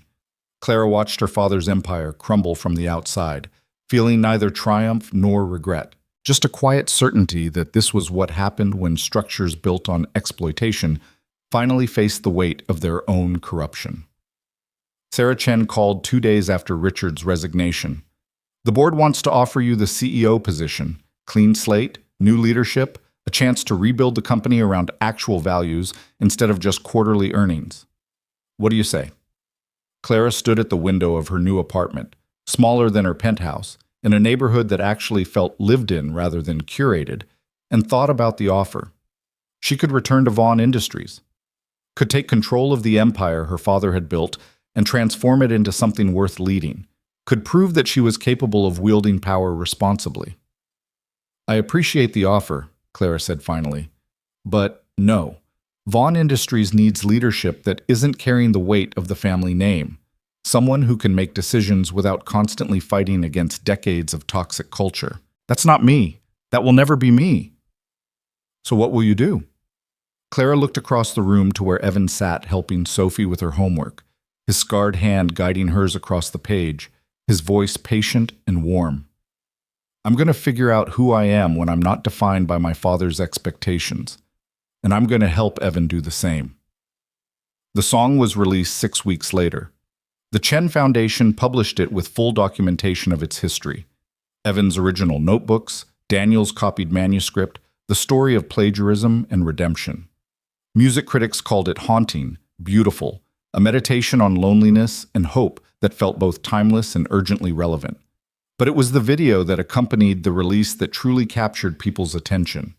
Evan at the piano, his damaged hand visible as he played, Sophie sitting beside him on the bench listening with complete trust, and Clara in the background, watching with an expression that spoke of more than professional interest, more than distant support. The video ended with Evan playing the song's final phrase, the completion he'd written over 16 years of silence, and then turning to smile at Sophie, at Clara, at the life he'd built from the ruins of what he'd lost. That's what hope looks like, one reviewer wrote. Not the absence of pain, but the choice to create beauty despite it, to build something true from something broken, to believe that tomorrow might be better than today, even when all evidence suggests otherwise. A year after the Christmas party, Clara stood in a small community center in the neighborhood where Evan lived. The Chen Foundation had funded its renovation, transforming it into a music education facility for students who couldn't afford traditional lessons. Evan had been hired as the director, not because of his name or connections, but because he understood what it meant to need someone to believe in your potential when no one else did. The center was hosting its first recital, and the room was packed with families who'd never had access to this kind of opportunity before. Children who'd discovered they had musical talent, adults who'd always wanted to learn but never had the chance, people for whom music had been a luxury they couldn't afford. Evan took the stage to introduce the evening, Sophie sitting in the front row with Mr. Floppington on her lap. When I was young, he said to the gathered crowd, I believed that talent was enough, that if you were good enough, worked hard enough, the world would recognize you. But I learned that talent without opportunity is just potential that never gets realized. An opportunity without someone willing to give it to you is just a door that stays locked. He gestured to the students waiting to perform. These kids have talent. But more than that, they have people who believe they're worth investing in, teachers who see them, families who support them, and a community that's decided that access to beauty and art and music shouldn't be reserved for those who can already afford it. That's what this center is about. Not just teaching music, but teaching people that they matter, that their voices deserve to be heard, that being invisible isn't the same as being worthless. The recital was beautiful and imperfect. Missed notes and nervous giggles and performances that ranged from technically proficient too endearingly enthusiastic. But the joy in it was undeniable. The pure, uncomplicated happiness of people discovering they could create something beautiful. Afterward, as families mingled and students showed off their new skills, Thomas Chen approached Clara. My parents want to expand the foundation's work, not just music education, but comprehensive support for workers' rights, corporate accountability, ethical business practices. They're calling it the Daniel Chen Memorial Foundation for Truth and Justice. He smiled wryly. Bit on the nose, but they're committed to making our family name mean something better than it used to. That's ambitious, Clara said. So was taking on your father's empire. And you managed that. Thomas handed her a folder. We'd like to offer you a position, Director of Corporate Accountability. You'd oversee investigations, work with victims of corporate negligence, use everything you learned about how these systems operate to help tear down the ones that need tearing down, and reform the ones that can be saved. Clara opened the folder, scanned the job description and salary. Far less than she'd made at Vaughn Industries, but enough to live comfortably and do work that actually mattered.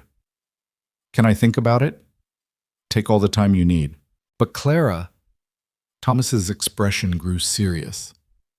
What you did was extraordinary. You gave up everything to stand up for what was right.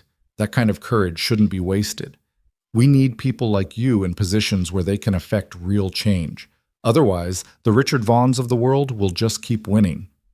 She found Evan later, after most of the crowd had dispersed. He was sitting at the piano, playing softly, while Sophie dozed against his shoulder, exhausted from the excitement of the evening. That went well, Clara said, settling onto the bench beside them. Better than I'd hoped. Did you see Maria's daughter perform? She's only been studying for 3 months and she's already showing real promise. Evan's voice was warm with pride. This is what it's supposed to feel like, teaching, creating, watching people discover what they're capable of. I'd forgotten. The Chens offered me a job, Corporate Accountability Director. Are you going to take it? I don't know yet. Part of me wants to. Wants to keep fighting, keep tearing down corrupt systems, keep making sure what happened to you doesn't happen to anyone else. Clara leaned her head against his shoulder, careful not to disturb Sophie. But another part of me is just tired. Tired of fighting, tired of corporate warfare, tired of defining myself by opposition to something rather than support for something. Evan shifted slightly, his arm coming around her shoulders. You don't have to decide tonight. You don't have to decide at all, actually. You could just exist for a while. Figure out what you want instead of what you're against. There's no rule that says you have to save the world just because you're capable of it. What if I want to, though? Not save the world exactly, but make it better. Make sure the next person in my position chooses truth over comfort. Make sure people like you don't have to spend 16 years invisible just because they didn't have the power to fight back. Then take the job. Build something better. Change the world. Evan's hand found hers, his scarred fingers lacing through hers. Just don't forget to live your life while you're doing it. Don't become so focused on fixing everything broken that you forget to enjoy what's beautiful. Sophie stirred, mumbling something about rabbits and pianos before settling back into sleep. Clara looked at her, this fierce, joyful child who'd declared Clara should make her daddy less sad, and then simply assumed it would happen because promises were important, and felt something shift in her chest. I think I want to try, Clara said quietly. Not just the job, not just the corporate accountability work, but this, us, whatever this is or could be. I know it's complicated. I know we come from completely different worlds. I know there are 1,000 reasons why it might not work, but I want to try anyway. Evan was quiet for a long moment. Then he turned to look at her, his eyes searching her face. Are you sure? Because Clara, you could have anyone. You could rebuild your life however you want. Find someone without all my baggage and damage and complications. Someone who doesn't come with a 5-year-old and medical bills and a history of being crushed by systems you used to be part of. I don't want someone else. I want the man who wrote a song for a lonely girl in a library and never expected anything in return. I want the father who plays piano for his daughter, even though it hurts his hand. I want the person who taught me that choosing truth over comfort isn't stupid or naive. It's brave. Clara's free hand came up to cup his face. I want you, Evan. If you'll have me. He kissed her then, soft and careful and full of promise. Sophie mumbled a sleepy protest at being jostled, and they broke apart laughing. I guess that's a yes, Clara said. That's a yes, to trying, to whatever this becomes, to choosing hope even when it's terrifying. Evan stood carefully, Sophie still cradled against his shoulder. Come on, let's get this one home to bed, and tomorrow we can start figuring out what our future looks like. They walked through the quiet streets together, the city settling into evening around them. Claire had no penthouse to return to anymore, no corporate empire, no carefully curated life of controlled perfection. She had a modest apartment, a job offer that would pay a fraction of what she used to make, and a future that was completely uncertain. But she also had Evan's hand in hers. She had Sophie's sleepy trust that adults would figure things out because that's what adults did. She had the knowledge that she'd chosen truth over comfort and survived the consequences. She had a song that had finally found its way home. And somehow, impossibly, that felt like more than enough. 6 months later, Clara stood backstage at a concert hall. Not the Paramount, never the Paramount, but a smaller venue that specialized in contemporary classical music. Evan was about to perform his song live for the first time since the recording's release. The Chen Foundation had organized the concert as a fundraiser, and every seat was sold out. Sophie sat beside Clara, wearing a dress she'd insisted on choosing herself, which meant it was purple with sparkles and completely impractical. Mr. Floppington occupied the seat beside her, also dressed for the occasion in a tiny bow tie. Is Daddy nervous? Sophie whispered. Probably, but he's brave, remember? He can fight anything. Even dragons? Especially dragons. The lights dimmed, the crowd fell silent, and Evan walked onto the stage, his scarred hand visible to everyone, his posture that of someone who'd stopped hiding and started healing. He sat at the piano without preamble and began to play. The melody that had waited 16 years to be properly heard filled the concert hall. Every note that Clara had first heard at the Christmas party, every phrase that had haunted her through the revelation and the battle and the transformation that followed. But this time, Evan played it without hesitation, without fear, without the weight of invisibility crushing his confidence.